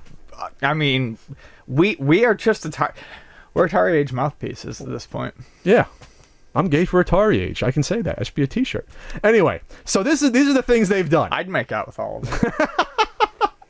Besides the DMCA takedown notices, which by the way is Digital Millennium Copyright Act, doing it for what they call trademark infringement on DMCA. Images. That's questionable in itself. They threatened Atari Age to delete the threads that Chris was posting in. This is all Chris doing this, and maybe one or two helpers, by the way. Where do you get the balls, by the way? To threaten to take some sort of vague action if the people at Atari Age were not deleting that thread, but also I think they also wanted the Coleco Chameleon one deleted as well. To expunge all record of Coleco looking like garbage to the community. Because they were breaking the guidelines, so you're breaking your guidelines coming after us and bullying us, so we want you to delete your threads. Sounds fairly authoritarian. It's authoritarian, but it's also very ballsy to try to play victim after you're attacking a community. The one that is keeping your brand alive in order for your trademark to be worth anything other than garbage in the first place. You are attacking the only hope you have of making money off of this trademark you acquired. Yes, which is interesting to me. So there was deadlines given. I mean, I've seen, just summaries of this stuff, and it's just like, wow, that's unbelievable that this stuff would be happening. character assassination against people on Atari Age. News of character assassination. I mean, trying to assassinate my character, and I'm just a messenger, Chris. Being in business, this is just the short version. Being in business with people that are just persona non grata on Atari Age for just doing awful and scummy business dealings, and being in business with people like that. Not just business dealings. Trying to edit the Coleco Industries, the real Coleco. Trying to edit the real Coleco Industries Wikipedia page to make it look like they never really went out of business and that some company named River West didn't just get a zombie trademark and bring it back. Trying to make it look like that Coleco Holdings, the brand, is the same as Coleco Industries, the actual Coleco, the one actually created shit in the 80s. By the way, we'll get to that later, but I mean, there's a very easy trail to show that that's total bullshit. Well, of course, but Wikipedia, it's easy to see. Well, if you go to Wikipedia, you can see who tried to edit the pages, for example. So they try to do that. Creating a new ColecoVision Nation Facebook page to rival the ColecoVision fan page, the one they attacked. Like that's gonna fucking work? Like that's gonna work. Can we stop creating like Facebook pages that are like something nation? By the way, I didn't even think about that angle. I mean, that's See You Podcast Nation coming at you. I mean, way to go with being creative. But the whole point is that after attacking that community, you think those people are gonna then go to this secondary page that you're created, try to make the first one look bad? Do you think they're gonna go to your convention? Because you can then you can control the narrative there. So we get to more. Going back to the G.I. Joe stuff. Chris Cardillo is the guy who's basically doing all this bad shit. He sells on eBay. This isn't a Scumbag Seller of the Week segment even. No. But people looked into it. It deserves more. But on eBay, he was not just selling, and he's a self-acclaimed, he's got a huge G.I. Joe collection. I'm a big G.I. Joe fan. I have some G.I. Joe toys in my garage. I've seen them. From the swap meet. They're pretty good. But it's one thing to sell... They're pretty good. It's one thing to sell authentic G.I. Joes that Hasbro produced. Mm-hmm. It's another thing to sell counterfeit bootleg G.I. Joes. Recasted from molds that Hasbro owns the rights to. So, and this is all in the Atari Age thread. So once that was pointed out, the massive hypocrisy, not just about you're complaining about trademark infringement elsewhere, that really is an infringement, even though you're doing it, but to sell counterfeit goods on your page there of the Steel Brigade G.I. Joe line. Remember the one that you mailed away for? I want to say it was probably 1988, where you would fill out the file card, like what you want your custom figure to do. You named it yourself. Oh, yes. That's the one with the helmet. It was basically like the barbecue style helmet or something like that. And then, so you couldn't see the head with just the helmet. There was a bunch of bootlegs on there that he was selling. Once it was found on Atari Age, it looks like all the listings were closed up, or he fire saled them for like half the price. Yeah, I saw. The price was dropped considerably. So why do that if you were doing nothing wrong? I wonder. Why try to make any record of that disappear off the internet? That's kind of strange. It is weird. Then he went on to Atari Age. Just an opinion, but that's kind of strange. It's odd. To me, in my opinion, it's strange. But then he went on to Atari to try to justify that, saying that, well, Hasbro has no problem. They've come out and said that custom figures are okay. In my opinion, and after speaking to a prominent person in the toy collector community, and I asked him, what exactly is the definition of a custom figure? A modified original figure. A custom figure, yes, would be a modified... Listen here. A modified original figure that was bought from the company that produced it. You can paint them. You can take different parts off of them. What is not a custom is a bootleg counterfeit reproduction that's not authorized by the original producer. That you do not have the rights then to do that. And after talking to this person in the toy community, he said that even if companies are aware of it, like Hasbro, it's usually, even within the toy community, it's understood that if you do what's called a recast, you sell 20 figures at a convention, and it's like, yeah, I know it's kind of wrong to do that, but whatever. It's another thing to sell them on eBay, publicly, which is one of the reasons probably why these auctions were all gone after this was pointed out. At the same time, also, he was trying to sell the Coleco brochure from the 2016 Toy Fair that featured the Coleco Chameleon. Not sure why you'd want any reminder at all with your brand that disaster happened. I mean, wasn't he trying to kind of muddy or remove mentions of the Coleco Chameleon from... from the Coleco brand's Wikipedia page. Yeah. That's right. Right, so... I mean, this person's just trying to capitalize on everything. We need to, what? Okay, so we're going to remove it from this Wikipedia entry to make ourselves look better in a market that doesn't give a shit about us anymore because we've trashed our fan base. But on the other hand, let's capitalize on our biggest embarrassment. Yeah, true. By the way, speaking of trademark, I'm sure some of the recast molds probably had the Hasbro trademark somewhere on the body of those figures, so which he of course owns. So at the same time, it's infringement on the mold, and then also the trademark being on there at the same time. It's a double whammy, and that's a trademark infringement that actually to me exists. If you're making reproduction figures and you have the company on there that are bootleg, that's wrong. So just a lot of hypocrisy, a lot of bad decisions going on at the same time. I wonder what the mental spaghetti is going to be necessary to do to kind of, counter these. I don't know. I have no idea. But it's just, it's a shame that before we get on to the next topic, and I've seen this before, it's just another case of people outside of the video game community, especially the retro game community, trying to capitalize on it. And fuck us in the ear. Because they don't give a shit. They weren't originally playing ColecoVision games.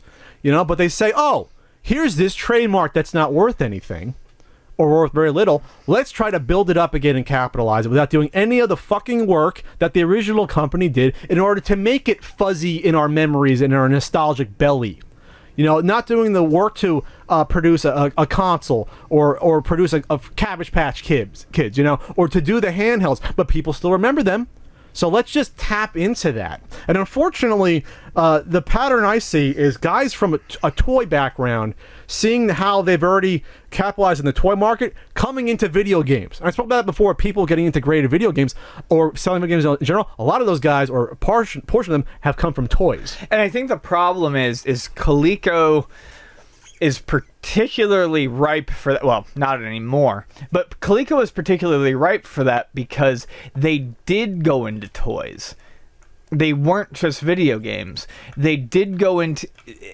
I mean, a lot of it was games, but they did do the Cabbage Patch Kids. Mm-hmm. They did do the mini arcades, which at that point is... that you buy those from toy stores. They're standalone. So it bleeds the line, I think, for those people, and they see something that they think they can capitalize on. So just a reminder then, when you see Coleco in the future, you have to displace the memories and recognize that what you thought of Coleco in the 80s. Which, Coleco's like my favorite, and I think it's yours, but it's my favorite pre-NES ColecoVision was my favorite pre-NES system. That's dead and gone and ain't coming back. Any game coming out in the future, and this all comes down to trying to control what products are coming out for ColecoVision. That's what this all comes down to. Yes. They want to be able to control what has that official rainbow Coleco and ColecoVision logo on it with their quote-unquote stamp of approval, like Nintendo try to license games. The problem is... It means so much. The problem is there's no legal standing to have licensed ColecoVision games because anyone can make them legally. As long as it's an IP that doesn't exist already, right. And you're not infringing on a trademark, I can create any game I want. If I go up to say, I don't know, a random person out there, Danny Sullivan, hey Danny, I want to do Danny Sullivan's Indie Heat on ColecoVision. As long as I said, yeah, Pat, you can use my name, I can create that game. I want to make Danny Sullivan makes breakfast for the ColecoVision. We'll talk to Danny. We have a, we have an in. Maybe we have an in with Danny. We pretend we have an in with Danny. We don't have an in with Danny. But at the end of the day, that's what it comes down to. So not that the Coleco brand is dead and gone forever, but it's dead and gone in the current hands. Yeah. Because there isn't coming back from this. And then I also saw, I think, posted today, attacking the person that owns Atari Age, saying, like, how could you do this? And then referencing, it's always good when you get to the point where you reference a Martin Luther King quote in order to defend yourself because you think you're being bullied. By the way, I will defend Albert to the death. Oh, on Atari Age? Yeah. Sure. Oh, yeah. The owner? Yeah. Oh, yeah. Yeah, I'll take a bullet for Albert. And so that's what we're gonna. I owe Albert 5 sandwiches and a bullet. It's too much sandwiches at this point. Yeah. It's too much sandwiches. I'm gonna have to just rent Chris's Liquor and Deli for a day just to make all the sandwiches. that I need to make. You know what? Maybe we'll do. Have a big Atari Age party. A big Atari Age Con, San Diego 2018 Sandwich Festival. 90-minute free sandwiches. Get on in, eat, work in the line. We're doing the cutter. We're doing the cutter. Hey, what do you want? You want the prosciutto? All right, I got the prosciutto. The prosciutto. All right, there we go. Fun times. Ian, you know we talked about Justice League a lot on the show, and the teaser trailer really left an impression on us, in particular on you. So enjoy the reaction to this teaser on the Best of the CU podcast. You want to watch the Justice League trailer together, just so we get a recap of it? Yeah, let's do this together. All right. So where to begin on that Justice League trailer, Ian? November it comes out. We have was it Wonder Woman in a few months, right? A couple months. Yeah. Where to begin? The fact that are they searching for sunlight? Is that the Justice League mission? I mean, I think that's what it's got to be. So, I mean, we're going to try to be. I know we have people. Half it's going to get 50% downvotes just because people are going to say we're DC haters. I'm not even going to try to say that Ian likes some DC stuff and I do, because that's the truth. Yeah. But this does not look appetizing to me. No, it doesn't. It doesn't look appetizing at all. So here we go. For the first, I believe you'll recall that I actually tried to say some positive things about the teaser trailer. Did you really? I was like, it could be funny. I mean, they're trying to show. Was our stenographer? Oh, I was just like, no, I didn't have anything positive to say about it. I didn't have anything negative to say about it. You were neutral. I said, okay. I said they're trying to add some levity here, and I said, okay, Bruce is going around cracking jokes. Oh, the Comic-Con one. Yeah, okay. yeah. I was like, okay, but this doesn't really show anything. But they've gone to the Zack Snyder area of humor, Yes. where every line delivered is funny. Besides, I think the Barry Allen delivery of the Flash, everyone else are reciting lines as if they are trying to sound cool. And that's what I realized on this was only Barry Allen's delivery is actually humorous to me, because it's natural. Everyone else is delivering cringeworthy quips. I'm rich. Which is, I don't know if Batman would ever say that, first of all. You guys ready? She with you? I mean, it's dig the suit. Yeah, it's like, okay, like a bat. All of these comedic levity moments are as fucking stiff as the dead corpse Zack Snyder fucks in his backyard for pleasure. They're all like 4 or 5 words long, and I mean they're miserable. My bigger problem though is, and now it has nothing to do with Zack Snyder loving prison rape or touching dead bodies inappropriately. It has everything to do with the fact that I never need to see another movie that looks like that ever again. There's a greenish blue filter put on everything. Yes. That makes it. You want nice hues and contrast to your comic book movie colors. Yes. You could do something darker or more serious like Civil War and still be able to tell that Spider-Man's suit is red and blue. Right. Like, that's not a bad thing. You can have daytime battles. Hell, like, all the fights in Civil War were during the daytime. The only one you can say was murky was the last one, but they're in the fucking Arctic. So that's why it wasn't sunshine coming through. But everything else was, like, daytime action, you know? Yeah. I don't know. Everything you can tell is green screen to death. All the fucking fight scenes look like cutscenes from video games. Especially Jason Momoa looks fantastic. He does. But having him come up and jumping, in front of a green screen, throwing his harpoon or trident, it's a green screen shot. It looks like the same exact bullshit from the beginning of Man of Steel, like the same sort of aesthetic, rocky and craggy backgrounds. It's just visually uninteresting. It looks like every movie he's directed since 300. I'll even say this Cyborg does not look good. in terms of once someone tweeted me one of them like a PS3 cutscene, and I don't disagree. When you first see him, it's shaky, but they have time though. They do have time. Yes. They have about 7 months. They could fix this. They can fix that, which is fine. So I'm not gonna get them on that. I'm just gonna get on the fact that it just seems kind of still tone deaf to what I think the Justice League should be. Mm-hmm. You probably are a bigger Justice League fan than I am. Oh yeah, a bit more. I mean, like I said, I do like DC, but I'm also not like a huge Avengers fan. So much like, I mean, it's kind of the DC analogy. The super teams don't do a whole lot for me. I prefer more individual stories. But yeah, I do. That is the problem. I do actually kind of like the Justice League, and it doesn't seem like a good fit. Just like fucking Man of Steel didn't fit. Even the fucking Batmobile scene is all CG. It's not. They couldn't find a real fucking road. Well, what's sad is like, I feel bad for Ben Affleck in this. I feel bad for a lot of the people acting in this, because it's like, I just imagine that that's not a very fun movie to film. No, it's like doing the Star Wars prequels. Movies, you're just in front of a 50-foot green screen. I'm trying to. Honestly, I don't even want to bring up the word Marvel in this, because then people are gonna go fanboys this and fanboys that. But at least Marvel looks like they're using at least a decent number of good sets. Besides, I'm trying to see. There's the one outside where Affleck's looking over. That looks like a real shot from a helicopter. There's like inside Flash's little lair. That's a real set. Wonder the bars Woman, are a real set. Yeah. But all the battles are all just CG to hell.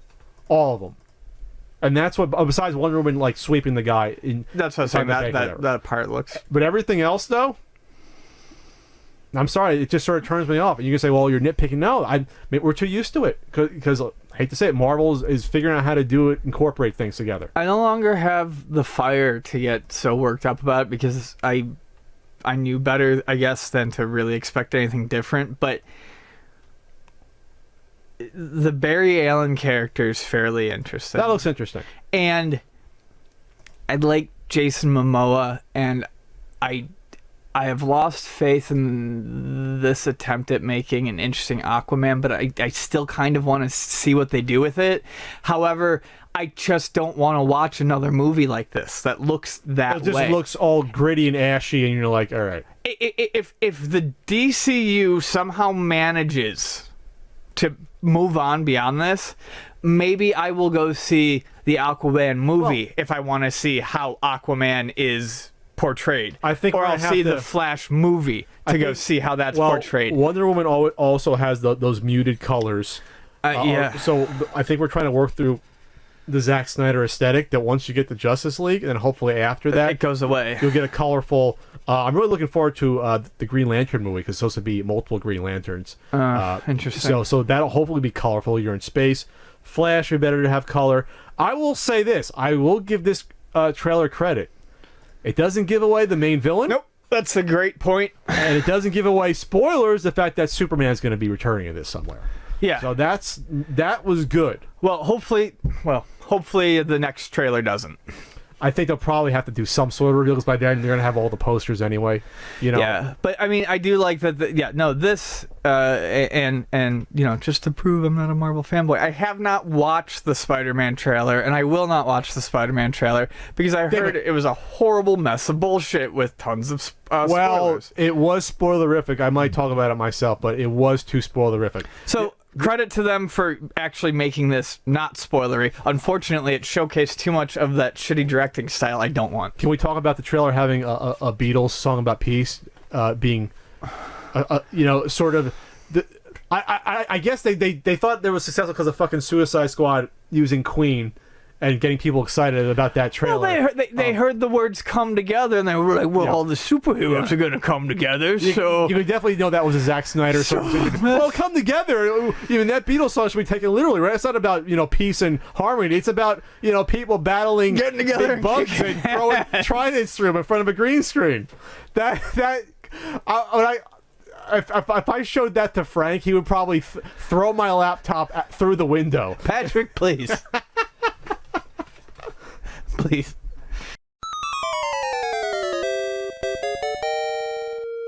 We've done a lot of Scumbag Sellers in the CU podcast before, but this one might take the cake, or at least be in the top 5. This is the fake Atari 2600 air raid seller on the Best of the CU podcast. We haven't done this in a while, have we? No, we haven't. Now I'm going to put in the reverb for you guys. The Scumbag Seller of the Week. Week. I said I'll put the reverb in later. Yeah, well, reverb that reverb. This is a fucking mess of a story. You can start it then. Okay. Sorry.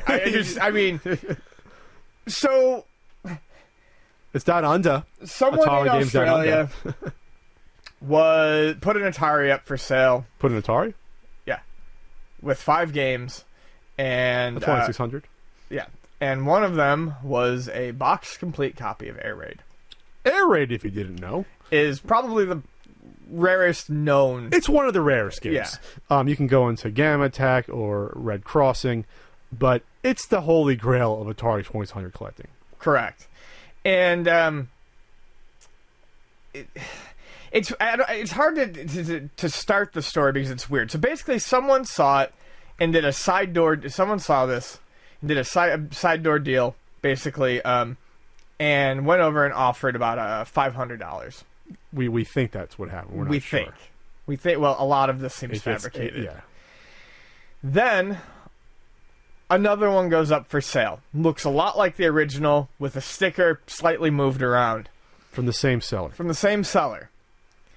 Air Raid is very unique in the fact that it comes in a sky blue shell with a T handle on the top. And the pictures of this one show a T handle on the top, but when you compare it to the original, it's obviously a fabrication. Someone took a blue PVC T-joint and super glued the fucker to the top of the cartridge. Yeah. Painted it blue, and slapped the label on it. Because, oh, by the way, this is courtesy of Atari Age. They seem like a good group of people to hang out with. I'd have a beer with them. They pointed out that one of the more hilarious aspects of this cartridge is, if you look, you can actually see the paint flaking off on the bottom of the cartridge.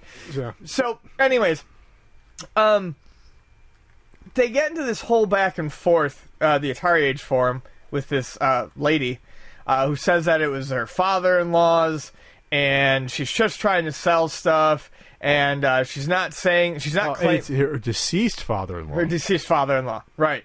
Deceased father-in-law. So we're going for the sympathy. Like, look, if someone lost a family member, that's sad, but this is classic scammer 101 right here that we are seeing. I don't know what I have. It's from a deceased person's estate. I can't tell if it's real or not, so tell you what, let's meet in the middle somewhere. So this is what probably happened. They run this weird story about, like, the same events in 2010 where it just happens to be in the picture. It's a rare game that's worth a lot of money. And then they close the auction to gain credibility that, hey, I sold this to someone cheap, and I happen to have another one. Not just a game that there's only like 3 in existence that are boxed, but I got 2 of them. So it builds some sort of weird credibility. They sell the second one, and then when people start looking at the picture of the cart and realize, are those glue marks? Yeah. Is that 2 different pieces? Because an Air Raid card is one plastic molded piece. And there's no overlap. But there's huge overlap. Plus, on the. As someone pointed out, the box looks like shit. The box looks clearly like a scan of one that already exists, because there's only a few of them that it has the same creases on it. I think it's the guy who runs Atari Age. So there was a picture of his.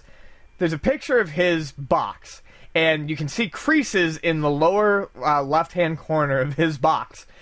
And not only does the counterfeit box look like shit in terms of DPI, but you can see where they used the picture, the previous picture, to make the counterfeit box, because there are fake crease marks in the lower left-hand corner. Yeah, so if you're trying to do a fake Air Raid, it's pretty tough for the boxes because, like I said, there's like 3 boxes. So if you do an Air Raid box fake, there's not much to go off of in terms of faking it. It's not like trying to fake even a Stadium Events box where you can find a lot more pictures. Like I said, there's only about 3 boxes. And it's not like this is a who cares, because a complete in-box Air Raid went for like over $30,000 a few years ago. Yeah. Like, this game is so incredibly rare that they weren't entirely sure it was called Air Raid until they discovered the box, and that was only like 6 years ago. Right, because the label doesn't the label doesn't say it on there. So what was even weirder was they actually went back to change the story. Now, of course, they know nothing, right? I mean, they're innocent. They're totally innocent. I got a dead dad or something. Well, what we've been told, what we didn't show in the picture, what we didn't notice before, was that it says beta copy on the outside of the box, and it says beta copy on the manual. So what we might have here, the reason why the handle might look weird, is because we have a fucking totally unique thing. You fucking scum fucks. They're not going to put a beta copy of anything in a production box for a company that they're not even still clear about where the hell this came from, by the way. But you're not going to print, you're not going to do a full label for a beta, essentially a prototype. Yeah. They're not going to do a full label, full packaging. They're not going to put a fucking manual in a beta copy of a game. So that's also horseshit. So Intellivision, which was the people that published this, they think there was some sort of, Atari Age people, correct me in the comments, that I think they thought it was some sort of based out of some subsidiary in California, I believe, but then it came from somewhere else in maybe South America. I think it's a weird story like that. They're not even totally positive. Again, it's like the game was coded somewhere imported, else, and then they imported it. Again, like, this is a game that loose goes for thousands. And again, they didn't discover the real name with the box. They always thought it could be Air Raid, but they didn't find the box until fairly recently. And I think there's only one copy with the manual too. And by the way, this one has a manual. Of course, it's totally different, So the whole thing stinks. Obviously, the whole thing stinks. This person sucks ass.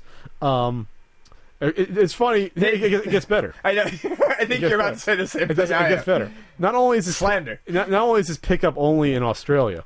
So I guess the person went into the Atari Age forums, the person who with the alleged Air Raid multiple carts, and Rosa. They posted updates on the eBay. Yeah, I know. They going after the administrator of the Atari Age forums, saying, just to clear up any discrepancies, the item in question belongs to my late father, capitalized. The advert was written up by my husband, and that's who wrote father-in-law. Then a bunch of other bullshit. Again, belong to my late father. We're not familiar with his collection and don't know its true value. We put it on eBay, listed it correctly, never mentioned the word authentic, nor are we saying it is. Hands clean. It's fake, but we're not saying it's not fake. This goes back to the product. This goes back to the bootleg story I told at Luna. Just because you didn't say that doesn't mean that it's your responsibility. We were in the process of talking to cash converters, which I guess is some sort of business down there, and also obtaining an AFA rating through a software house or a comic shop. I guess they get it authenticated. Yeah, because you're going to authenticate an Air Raid down in Australia that easily. Yeah. We will also try EB Games. Yeah, that'll work. Mm-hmm. EB Games. They're going to know about an Air Raid cart. We feel that we've been wrongly accused of scamming or misrepresenting the item. We are open for anyone to come and view the item at any time during the day or early evening. Once again, classic scammer behavior. When things start to go wrong. We have also notified eBay that members of the Atari Age forum are trying to shut down our auction. By the way, the grammar is fucking horrific in this, by the way. They space before punctuation and after punctuation. Yeah, so there's like 2 spaces before the comma and 1 after. This I could understand and also accept if all the allegations were true. Our advert clearly states its description correctly. This product, as mentioned, was my father's. It's the 4th time they mentioned it. Yes. And how it's advertised is correct. It's an Air Raid game. Because we don't know of its origins, it's been advertised as is. So all I ask is people to keep their opinions to themselves, and if you have any questions, please email us. If Atari Age continues with the slander, I will make sure appropriate action will be taken to have it stopped. And then they said they do. I feel that I have been attacked and accused in disrespect to my late father, 5th time mentioned. Any further comments should be refrained. Thank you in 1 word. And there's more. There's more. So much more. Just a quick note. Just the Cliff's notes. All caps. Yeah. The boys in the Atari Age forum all say this is fake. Let's go with that, boys, if that makes you happy. Fake, fake, fake. Air Raid, fake, fake, fake. This is the seller. This is in the eBay listing. This is in the eBay listing, which I'll link to. It keeps going. Perhaps you can all throw a party now. Yippee yay. And you call me a liar? Oh, just not sure what I actually lied about. Is there something I missed in my listing? Or perhaps you boys can't read. LOL. Well, and here's what's humorous. Correct me if I'm wrong, but by admitting it's fake right in the eBay listing, isn't that just completely... destroying the terms of service? There's more than in big bold capital. Atari Air Raid, old reproduction. Old reproduction. Yeah, I'm sure they glued one together in 1986. There's more. In saying that the above about being an old reproduction, we do not know for sure after receiving. It's fucking batshit crazy. No, it's insane. This is absolutely. No. I hope they add us to this auction because this is great. Add me. Sue me for slander. And then finally, Albert Yaruso, owner of the Atari Age forums this afternoon, was reported to the Cyber Crimes Unit of the Australian Federal Police. Quick, Albert, get a tent and head to the woods. His website, Atari Age, has been slanderous against our family by purporting that we are fraudsters. Despite numerous requests were made for him to cease the thread, but all has failed. We have tried to work with him, but all to no avail. 2 spelled wrong, T-O-O. All emails and website links have been forwarded to the AFP for review against him in defamation and bullying, which is a serious crime, and carries a prison sentence if convicted. I'm sure the U.S. would extradite right away to Australia. This is very serious. You fucking bully trying to keep people from buying fake bullshit. It's just insane. I would like to thank Atari Age for giving us 2 fantastic threads in about 2 months, because they really have. Just the best work reading I've had in a minute. I want to see us added to this thread. Yeah. And there's question and answers too afterwards. But this is the best. Could be the best scumbag seller ever. Come at me, Rosa. I'm just gonna say this: if Rosa's your real name, and if your dead father-in-law had this, it doesn't fucking matter if your dead cat gave you this game. It's your responsibility to know what you are selling when it's a game that goes for tens of thousands of dollars in this condition that you have to do your research for. And then if people say, hey, this is fake, you don't wash your hands of it. Yeah. Which, by the way, if you wash your hands in Australia, the water goes the other way around the drain. Boom. Reoccurring theme in this podcast. You cannot try to pass off something as fake and then be like, and then when someone calls you out afterwards, be like, oh, we didn't know, or oh, all you had to do was ask me, or oh, we weren't claiming it was real. You can't do that. You cannot claim ignorance. It doesn't work with the police. It doesn't work.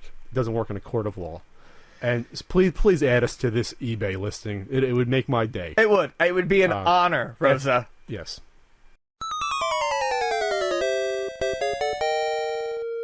I was sick for a long, long time, and I was unfortunately out of commission and was doing very infrequent podcasts. I was not a fan of this, but everyone loves this, and Pat loved it as well. So check out my return on the best of. It's Ian's triumphant return on the best of the CU podcast. Welcome to this completely unnecessary podcast for Tuesday, February 28th, 2017. I'm Pat Contry. I'm your host. And I'm trying to get excited to do this podcast, but, there's some news that you guys should know about, and it's not the happiest. And it has to do with my co-host. And, we waited months to announce this, but officially, it's one of those things where you don't want... It's hard to bring yourself to talk about these things, but, it's like...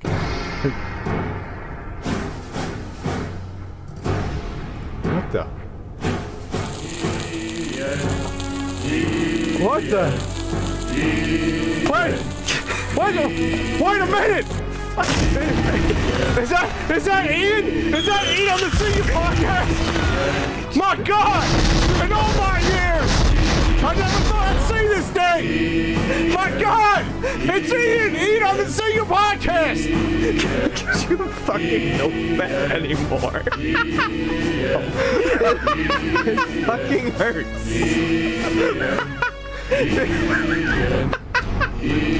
You can hear the chants, people! Oh, God damn it. This is all his idea. I wanted nothing to do with that.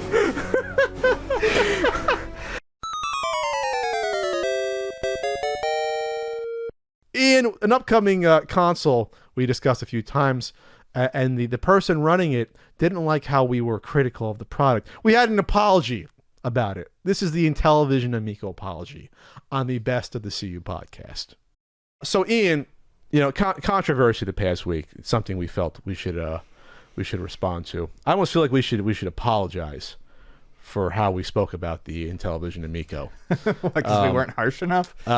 You know, I am blinded, and I now see that we should not be critical at all Of anything. of a new console coming out based upon a IP that hasn't been popular since 1981. But you got the price wrong.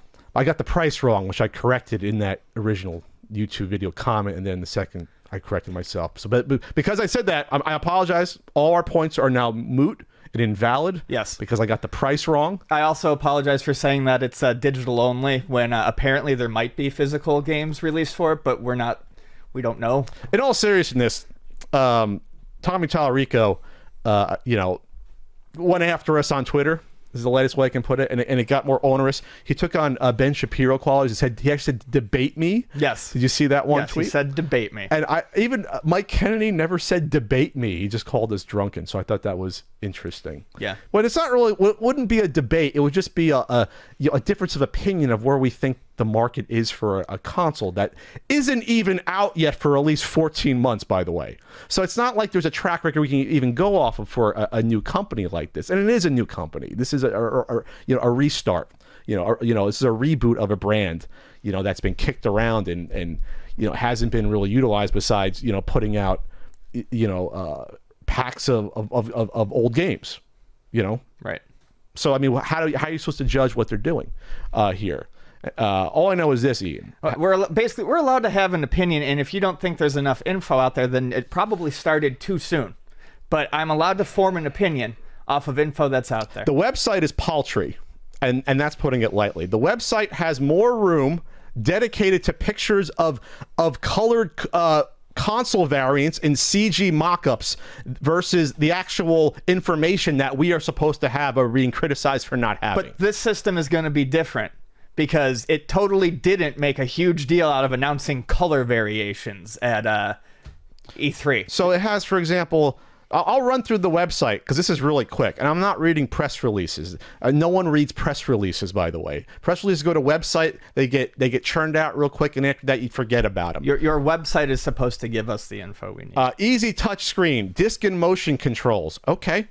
Effortless menu screen system. I have no idea what that means because to me any screen should be effortless.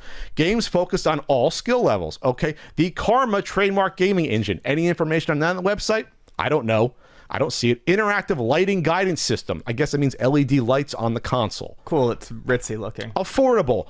Under $200. Mea culpa. In the first video, I said 200 to 250 or 200 to 300, and then it's under 200. Okay, it's under 200. After tax and shipping, it'll probably be $200. After that. And we're not even talking about extra controllers or anything else you might need to get up and running there. Games, $3 to $10. Okay, we knew that. I don't think we spoke out of turn with that. I think we said something like that range. Originally, they were supposed to be $3 to $8. $3 to $8. So okay. And there was something that I read somewhere that said if there are physical games, they would probably have to break that $10 barrier. Okay, which is fine. That's understandable. Just making sure we get all the information. Yeah, make sure that we parrot everything on the website here. That looks like it was coded in 1999. 5-packing games. Which we mentioned last time there'll be 5-packing games. So apparently we'll hear about those at E3 2020. Okay, so, great. All right, no DLC, in-app purchases, loot boxes, or ads. Where have I heard that before? It starts with a C, ends with a chameleon. Family, all games rated. We went through this before. Family, no violence or bad language. Games everyone can play. Positive reinforcement, parental controls. Don't know what that means. So that sounds like never mind. Diverse and unique game library. Curated, quality controlled games. Again, that sounds familiar. Connect up to 8 mobile devices with free app. Okay, that's interesting to see how that's going to work. And I'm guessing that means for extra puzzle games or party games where they become extra controllers. That's actually the only interesting thing I've read so far on this website. And there are lots of games that already do that on like the PlayStation 4. Well, the Jackbox party games. And Brental Floss's Use Your Words game does that. It interfaces with the TV and different controllers. So it's not new tech. It's cool to see it used. It's actually kind of hard to get that going. Top-notch developers. Okay, the biggest licensed intellectual properties. Earthworm Jim is not the biggest licensed intellectual property. Neither is Shark. But I just think that's funny to see. Blah, blah, blah. And as you can see, these are all just words here with no examples of anything. There's no video of any of this in operation. Again, we are at least 14 months out from the release of a console, yet we are the ones that are getting attacked. And we're getting attacked in the strangest of places, Ian. Yeah. So Tommy and his army of ad hominem loving yes men on the Atari Age Intellivision board, it was humorous because they immediately went to attacking our looks because they don't have any information they can use to back up why this is going to be a massive success either. So sorry for being critical of your product, but that doesn't mean I was coming after you personally. You can't take criticism. It's hilarious how little you can take criticism, which is why you're hiding in your Atari Age board, surrounded by people who are just effortlessly nodding their head up and down and saying, yes, Tommy, this will be great. And they like that, Tommy's doing a lot of these interviews with one of the individuals he did an interview with went after us, David Giltitan? David Giltitan, that's a tough name to pronounce. I thought it was Gillibrand. Whatever. He used to be the editor of Retro Magazine for Mike Kennedy. And when the Coleco Chameleon kerfuffle was happening, David took it upon himself to parrot whatever Mike Kennedy said and attacked people like me and you as being conspiracy theorists about the console, even after the New York Toy Show happened. Yep. When it was clear at that point that it wasn't just a bad idea, it was at that point a scam. At that point in time. But he held on until the end. And then he had the balls to attack me on Twitter, which I thought was like, wow, dude, really? Okay. Yep, and then you brought up him throwing us under the bus for something that we were right on, and he said, I don't have time for this. That's in the past. That's in the past. I don't have time for this. That's in the past. Can't talk about that now. Zero credibility to interview anyone in the video game sphere forever at that point. To me, you should be out of the industry at that point. I'm not going to mix words about it. Falling in line in line behind a console that you haven't seen anything of without any questions is not something that you easily write off. It makes you a hack. So this is my point. If what you are celebrating is Tommy communicating on the internet in podcasts or videos with people of that caliber who have no journalistic integrity or even common sense to even conduct a critical interview, then you have nothing at this point that I want to hear about. I mean, absolutely nothing. Words are meaningless when it comes to products that are 14 months in advance. This isn't like he brought up, well, what if Doug Bowser wanted to talk to them? Would they turn down Doug Bowser? No, because Nintendo's a company that's been around for over 100 years, putting out products consistently with an extremely great track record.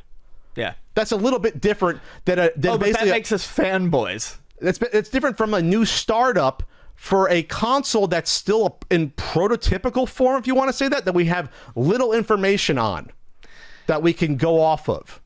It's a little bit different.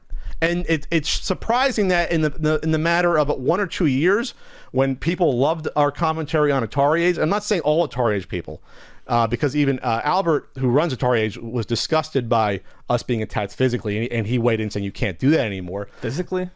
People make fun of our physical looks. Oh, yeah, that, sure. They said I weighed 50 pounds dripping wet, which I've never been accused of being skinny in my life, which I think is hysterical, by the way. But I just think it's funny that they have Tommy on the thread here. We'll link the thread, and all of a sudden it's like, oh, yes, oh, Amico. Anyways, it's a weird group of cheerleaders. It's weird. It's really weird, and it's getting harder and harder for me to be impartial now in terms of me wanting this to be a success or fail the more I get attacked by Tommy Tallarico.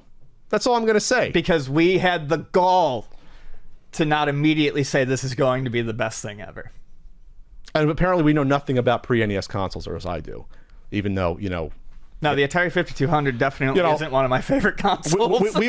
It's not like we had a show called The Video Game Years that started in '77, and we talked about all the old games that Tommy himself was on this show, and none of it makes sense. It's whatever narrative you want to construct about us being haters for something where Ian publicly said, and I said, we don't want to fail. This is why we don't think it's a good idea.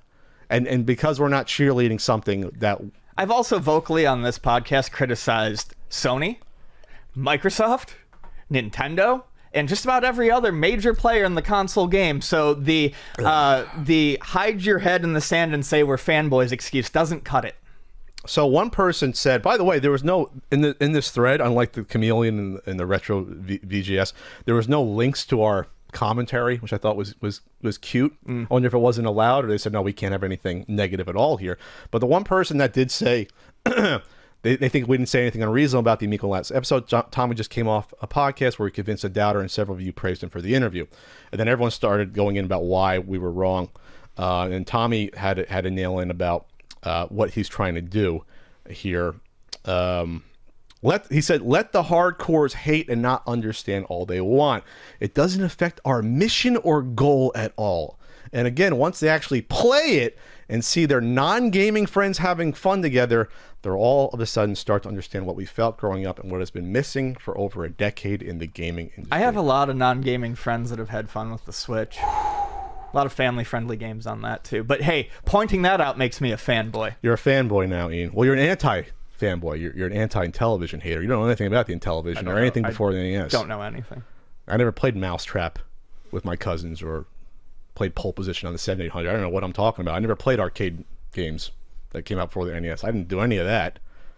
We're gatekeeping, Ian. We're anti-gatekeeping. We're gatekeeping... So it's fun. I'll link it here. Tommy was talking about how we're not being fair at all to him. That is the point people are trying to make, and why they are attacking Pat the Punk and the long-haired dude. My name's Ian, Tommy. It's not hard to look up. Tommy, you might have met Ian, I think. Did you meet before? No, I don't think I met him. But still, it's not hard to find my name. But hey, I understand how this goes. Okay, I think Tommy's made it personal officially. Can you say that? Well, he took it personal from the minute go, or the word go, because we had doubts. They keep giving bad info. They are unwilling to have a normal adult and mature conversation about it. This is a guy who said debate me on Twitter, wants to have a mature conversation. Instead, they'll keep giving bad info based on the wrong data they have because they are too lazy to do 10 minutes of research. I just went to the website, Tommy. There's nothing there that still convinced me that this is a good idea. I'm sorry. There's nothing there. And I don't need insider info. Like, if we need insider info to suddenly think this is a good idea, then it should probably be on the website. Easier to just turn the cameras on, hate it, and then get into a Twitter war to get more views. Tommy, this isn't me being arrogant. More people know who I am on YouTube than you are. I'm not getting more views based upon talking about you versus people that already know me. That's just silly. They should be ashamed of themselves for the way they've handled this. Shame. Oh my God. Shame. It's embarrassing. But we're the ones that should be embarrassed. Because we're not just, we're not drinking the Kool-Aid that everyone else is, apparently, when it comes down to this. Okay. All right. Anyways, that's probably good. So I'm going to say this. I might have to downgrade Atari Age from sandwiches to just like a couple appetizers you'll have to share. I still love you, Atari Age, but this is don't throw the whole Atari Age. No, I'm not. But it's disappointing that they're not really allowing any sort of negativity at all. Oh, okay. The last post. The Amico will not find, this is not me saying this, but this is just stuff we've said. The Amico will not find much brand association with the younger audience. The majority of the public under the age of 40 have no clue or what Intellivision is or was. I would say that's correct, Ian. Yes. Remakes and more modern takes on old games isn't a new thing. The Intellivision name wouldn't even need to be part of this venture to be successful, in my opinion. It's there, sure, and Tommy is very passionate about it for sure, but old Intellivision owners are not going to make this thing successful. Yeah, you could call it anything, and Intellivision's not going to, it's not going to matter. It's going to have the same chances of success. The masses don't give a shit about Shark or really any of the original Intellivision IPs of old. They'll be fun to play, I'm sure, but the majority of people will not be running with wallets open to play such games based on previous positive enjoyment with those titles. I would agree, Ian. Yes, I would agree. Earthworm Jim, now you're talking. I'm not totally on board with that, but okay. That has potential to be a system seller. Thing is, Earthworm Jim isn't known to have association with Intellivision at all. Real quick, this is what I'm going to say.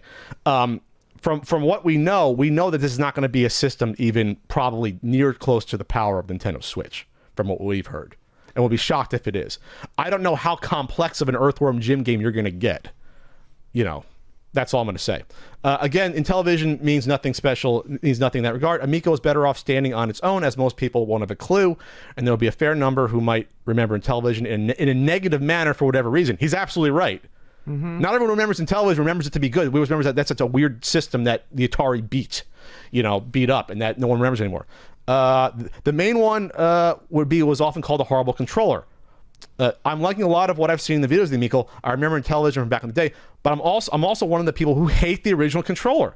I look at the new controller and I'm worried about it based solely on my previous use of the original Intellivision controller. Well, I would like to insert something here. For a system that's supposed to appeal to non-gamers and family, it's keeping a lot of strange things that would definitely only appeal to people who had it when they were growing up. This whole thing has a very split. It's for this, but then why is everything appealing to this older collector? There's no reason for it to look like an Intellivision controller. The disc pad was awful to use. It's not precise. It's like floaty a little bit, and the side action buttons really limit your enjoyment of playing a game or like a platformer. Try playing Super Mario Brothers, a game like that, with side buttons like that. And if we don't have all the insider info we need about the controller, you probably should have thought about how people are going to look at that controller and go, oh, that doesn't look like a very good controller to use. What is off the top of my head, the only reason why you'd want to repeat an Intellivision controller is so that you could have a new experience of the old way you played Intellivision games, which would be the overlays, right? Look down at the overlays for games, and you press the buttons that are associated with it, right? Am I wrong? Which I thought was the coolest thing about it when it was announced. Okay, but that's only going to be for your Intellivision remakes for the most part, right? Well, I'm sure there's going to be more. They'll think of more games where it's really intuitive while you're playing to look down at your controller to press buttons. It's horrible to do that to begin with, and if that's the type of game experience you want, I don't think many people like that. I just don't in this day and age. The overlays thing is kitschy. It's cool. The Intellivision used it, and then the ColecoVision used it. Atari 5200. 5200. That's right. A system that I don't love, that I definitely know nothing about. But anyways. You don't love the 5200? I was joking. Remember, we don't like anything pre-Nintendo? No, we don't. I don't love the ColecoVision myself. Anyway, so you can't bank on 40-year-old games being remade to sell a console that's going to cost you $200, especially by the time this comes out next year. You're going to have, the Switch Lite's $200, right? You have the PS5's going to be out next year. You're going to have maybe the next Xbox console out next Christmas as well. And then that means the Xbox One's going to be lowered in price. The PS4 is going to be lowered in price. This is what the Amico's competing with when it comes out. But we're fanboys for saying that. At $200. Fanboys. $200 to play mobile quality games. We're fanboys for pointing this out.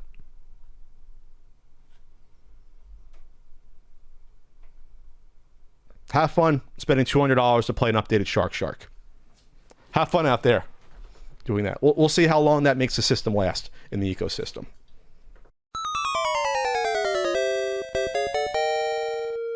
Woo! My house had ghosts back in the day.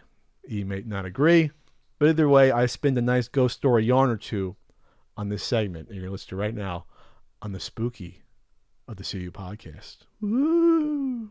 We're already running out of time, but we got to talk some ghost stories. Ghost stories. Yeah, Pat ghost stories, because I don't have any. All right. So, my house had ghosts. My house in New Jersey where I grew up. All right. There's several stories that happened, and maybe we'll come back and revisit them in greater detail. But ever since I'd say 7 or 8 or maybe 9, it always started to feel weird in the house. So I had a traditional split level.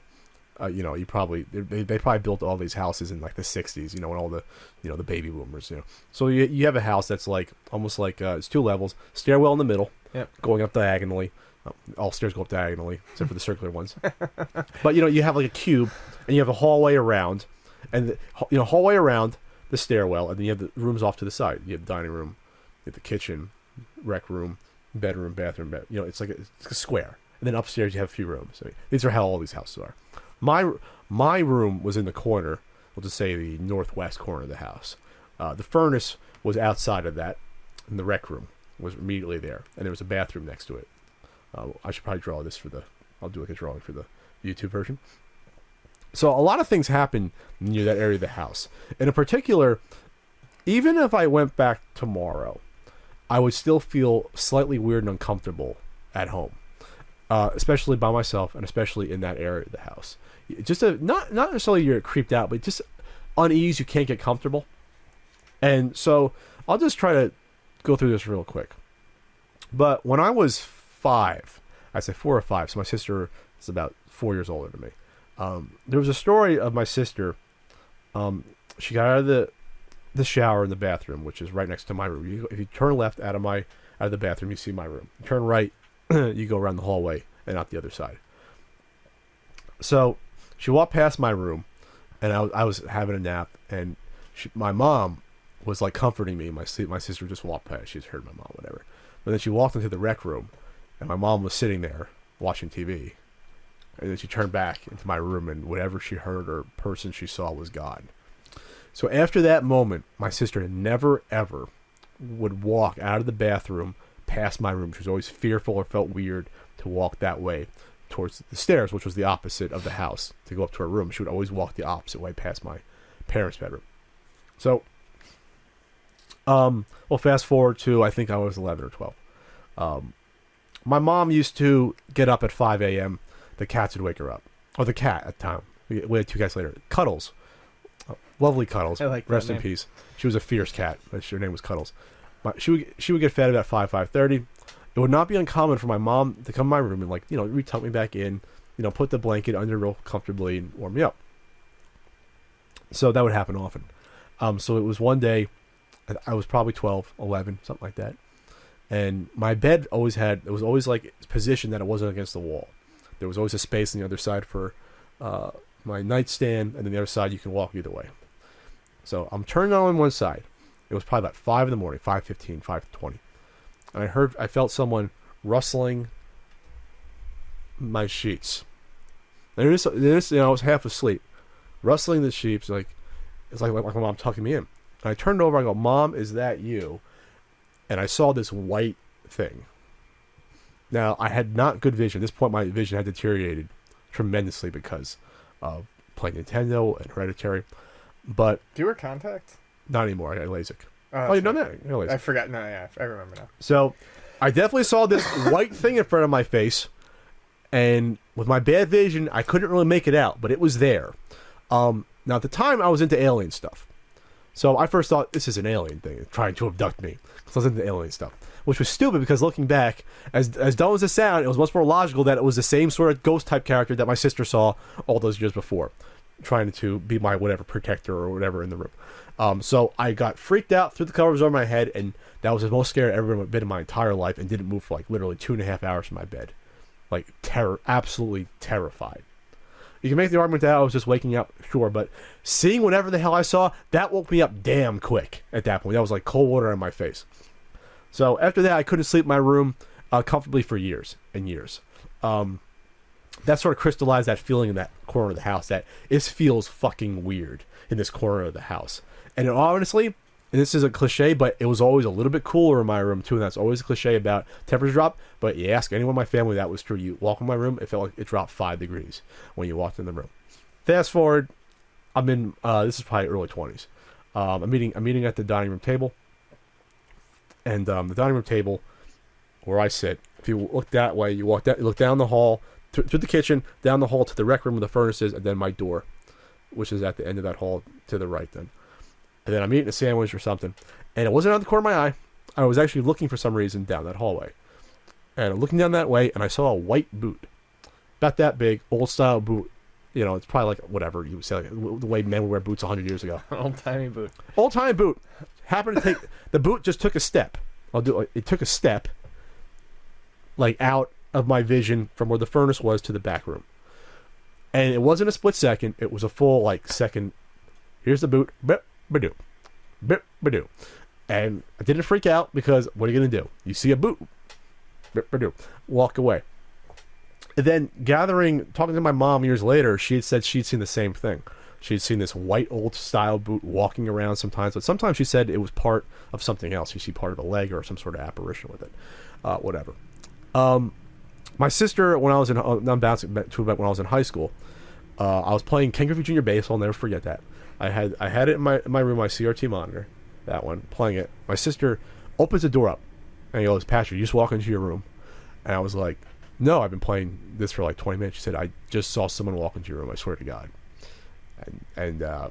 So those sort of stories would happen. Even my father, who's a skeptic for this stuff, admits that he might have seen stuff. Like begrudgingly admits that he might have seen stuff, and all that shit always happened for whatever reason in my corner of the house. The last story, at least the last experience that I had, even my mom still calls me from time to time saying she's heard murmurings or whatever, is that this is before I moved out of the house when I was packing up clothes. During the day, which kind of makes it almost scarier during the day. I don't know why. Because you can't say, well, blame it on being dark or whatever, feeling weird. So my door was open, and then you can look out to the hallway past the bathroom, and there's a hamper there. So for some reason, something told me to look outside my room. I was like, I had my closet, and I looked outside my room, and the only feeling I could have was that the whatever it was knew that I caught it being there. Like, it was conscious of me, because I saw this black form about 6.5 to 7 feet high. It wasn't a total person. It was almost like a shadowy, like, picture like drawing a shadowy figure against a wall with like lines. You can see, sort of make out lines for a body, legs, and arms. That's what it was. It actually went like that. Like, it actually went like that. Like, holy shit. And then it zipped away past. And the first thing I saw was, holy shit, I saw something. And then I tried to figure out, okay, was this a shadow from a car in the street? And where it was it a nude interloper?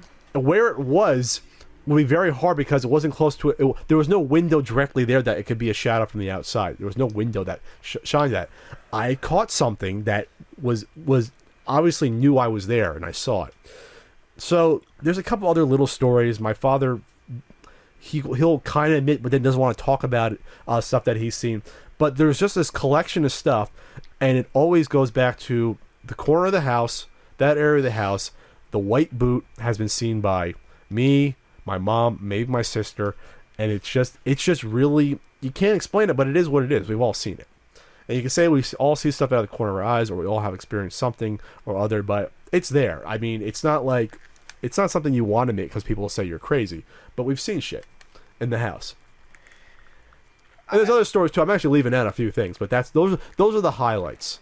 So I have no stories. I don't believe in ghosts. I don't think people who say they've seen ghosts are outright lying. I don't think that at all. I think it's a matter of reinforced fears, and then shared experiences become more cemented, which makes it more likely that you're going to see something. But yeah, I mean, that said, I've had zero experiences like that in my life. There have been plenty of times where I've been scared, but, you know, it's nothing that's ever repeated itself, nothing that's ever happened over and over. My mom says she's seen ghosts, and my mom is an incredibly, incredibly rational lady. So, I mean, obviously there's something to it, but I believe it has. It's on the psychological front, not in a realm of reality. So it's a sort of shared hallucination over years, or something to that effect. To a degree, yeah, something along those lines. I think it's just something that we can't measure yet. I think it's something that, like, I don't know, it's something like, what's a good example? We always knew magnetism existed, but we couldn't really measure, do anything with it for, a huge amount of human history. You couldn't measure it, something like that. I think it's something like that where it's just beyond our sort of reasoning.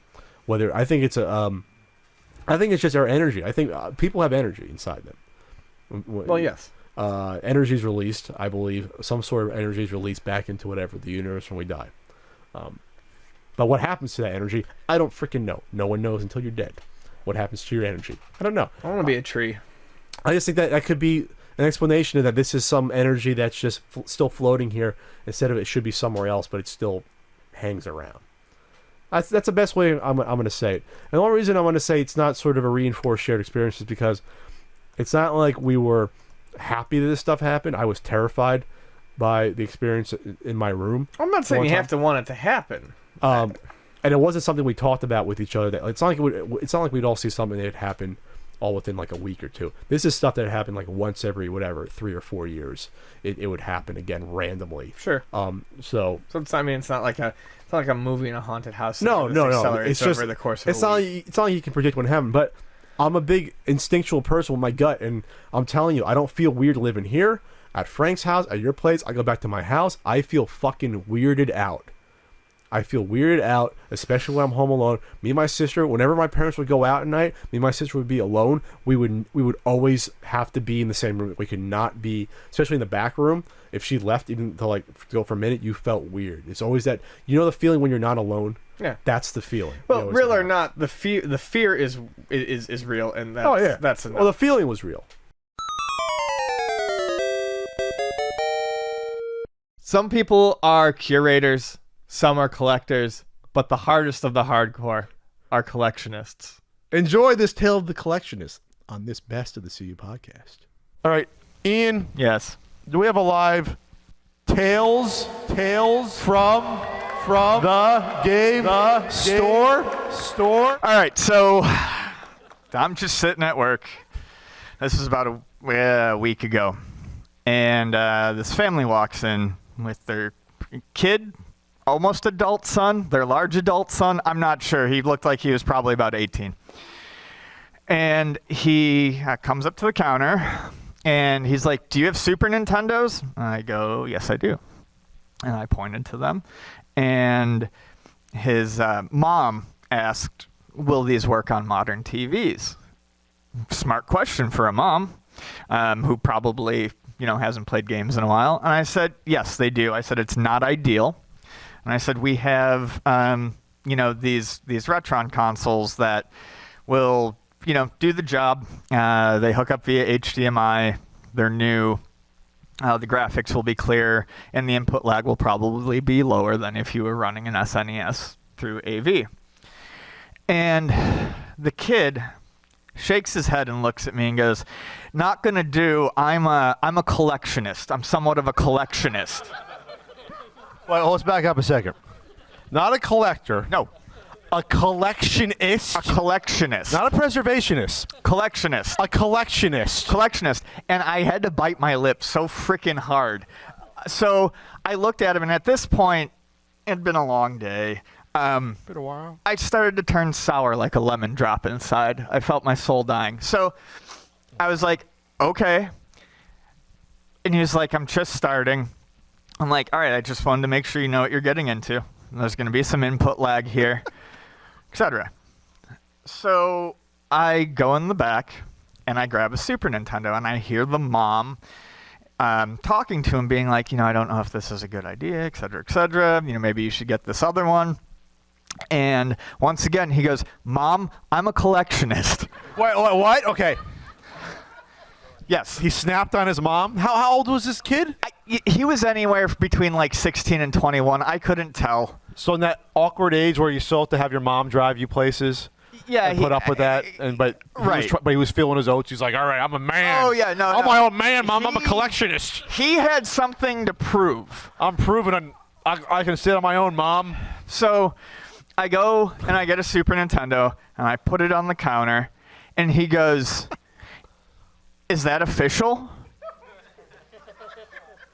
And I go, "Yes, that's a Super Nintendo." It's a standard Super Nintendo. Standard Super Nintendo. Wasn't a Model 2. And he goes, "Okay, just wanted to make sure." And he goes and he starts looking at games. And then he comes back and he picks up the Super Nintendo. And he's looking at it from every angle. And mind you, this was actually one of the nicer Super Nintendos that I've seen in a while. No fading. Everything. No yellowing. Nope. Everything was very clean. And he goes, I'm particular about these things. I've heard about Chinese bootlegs.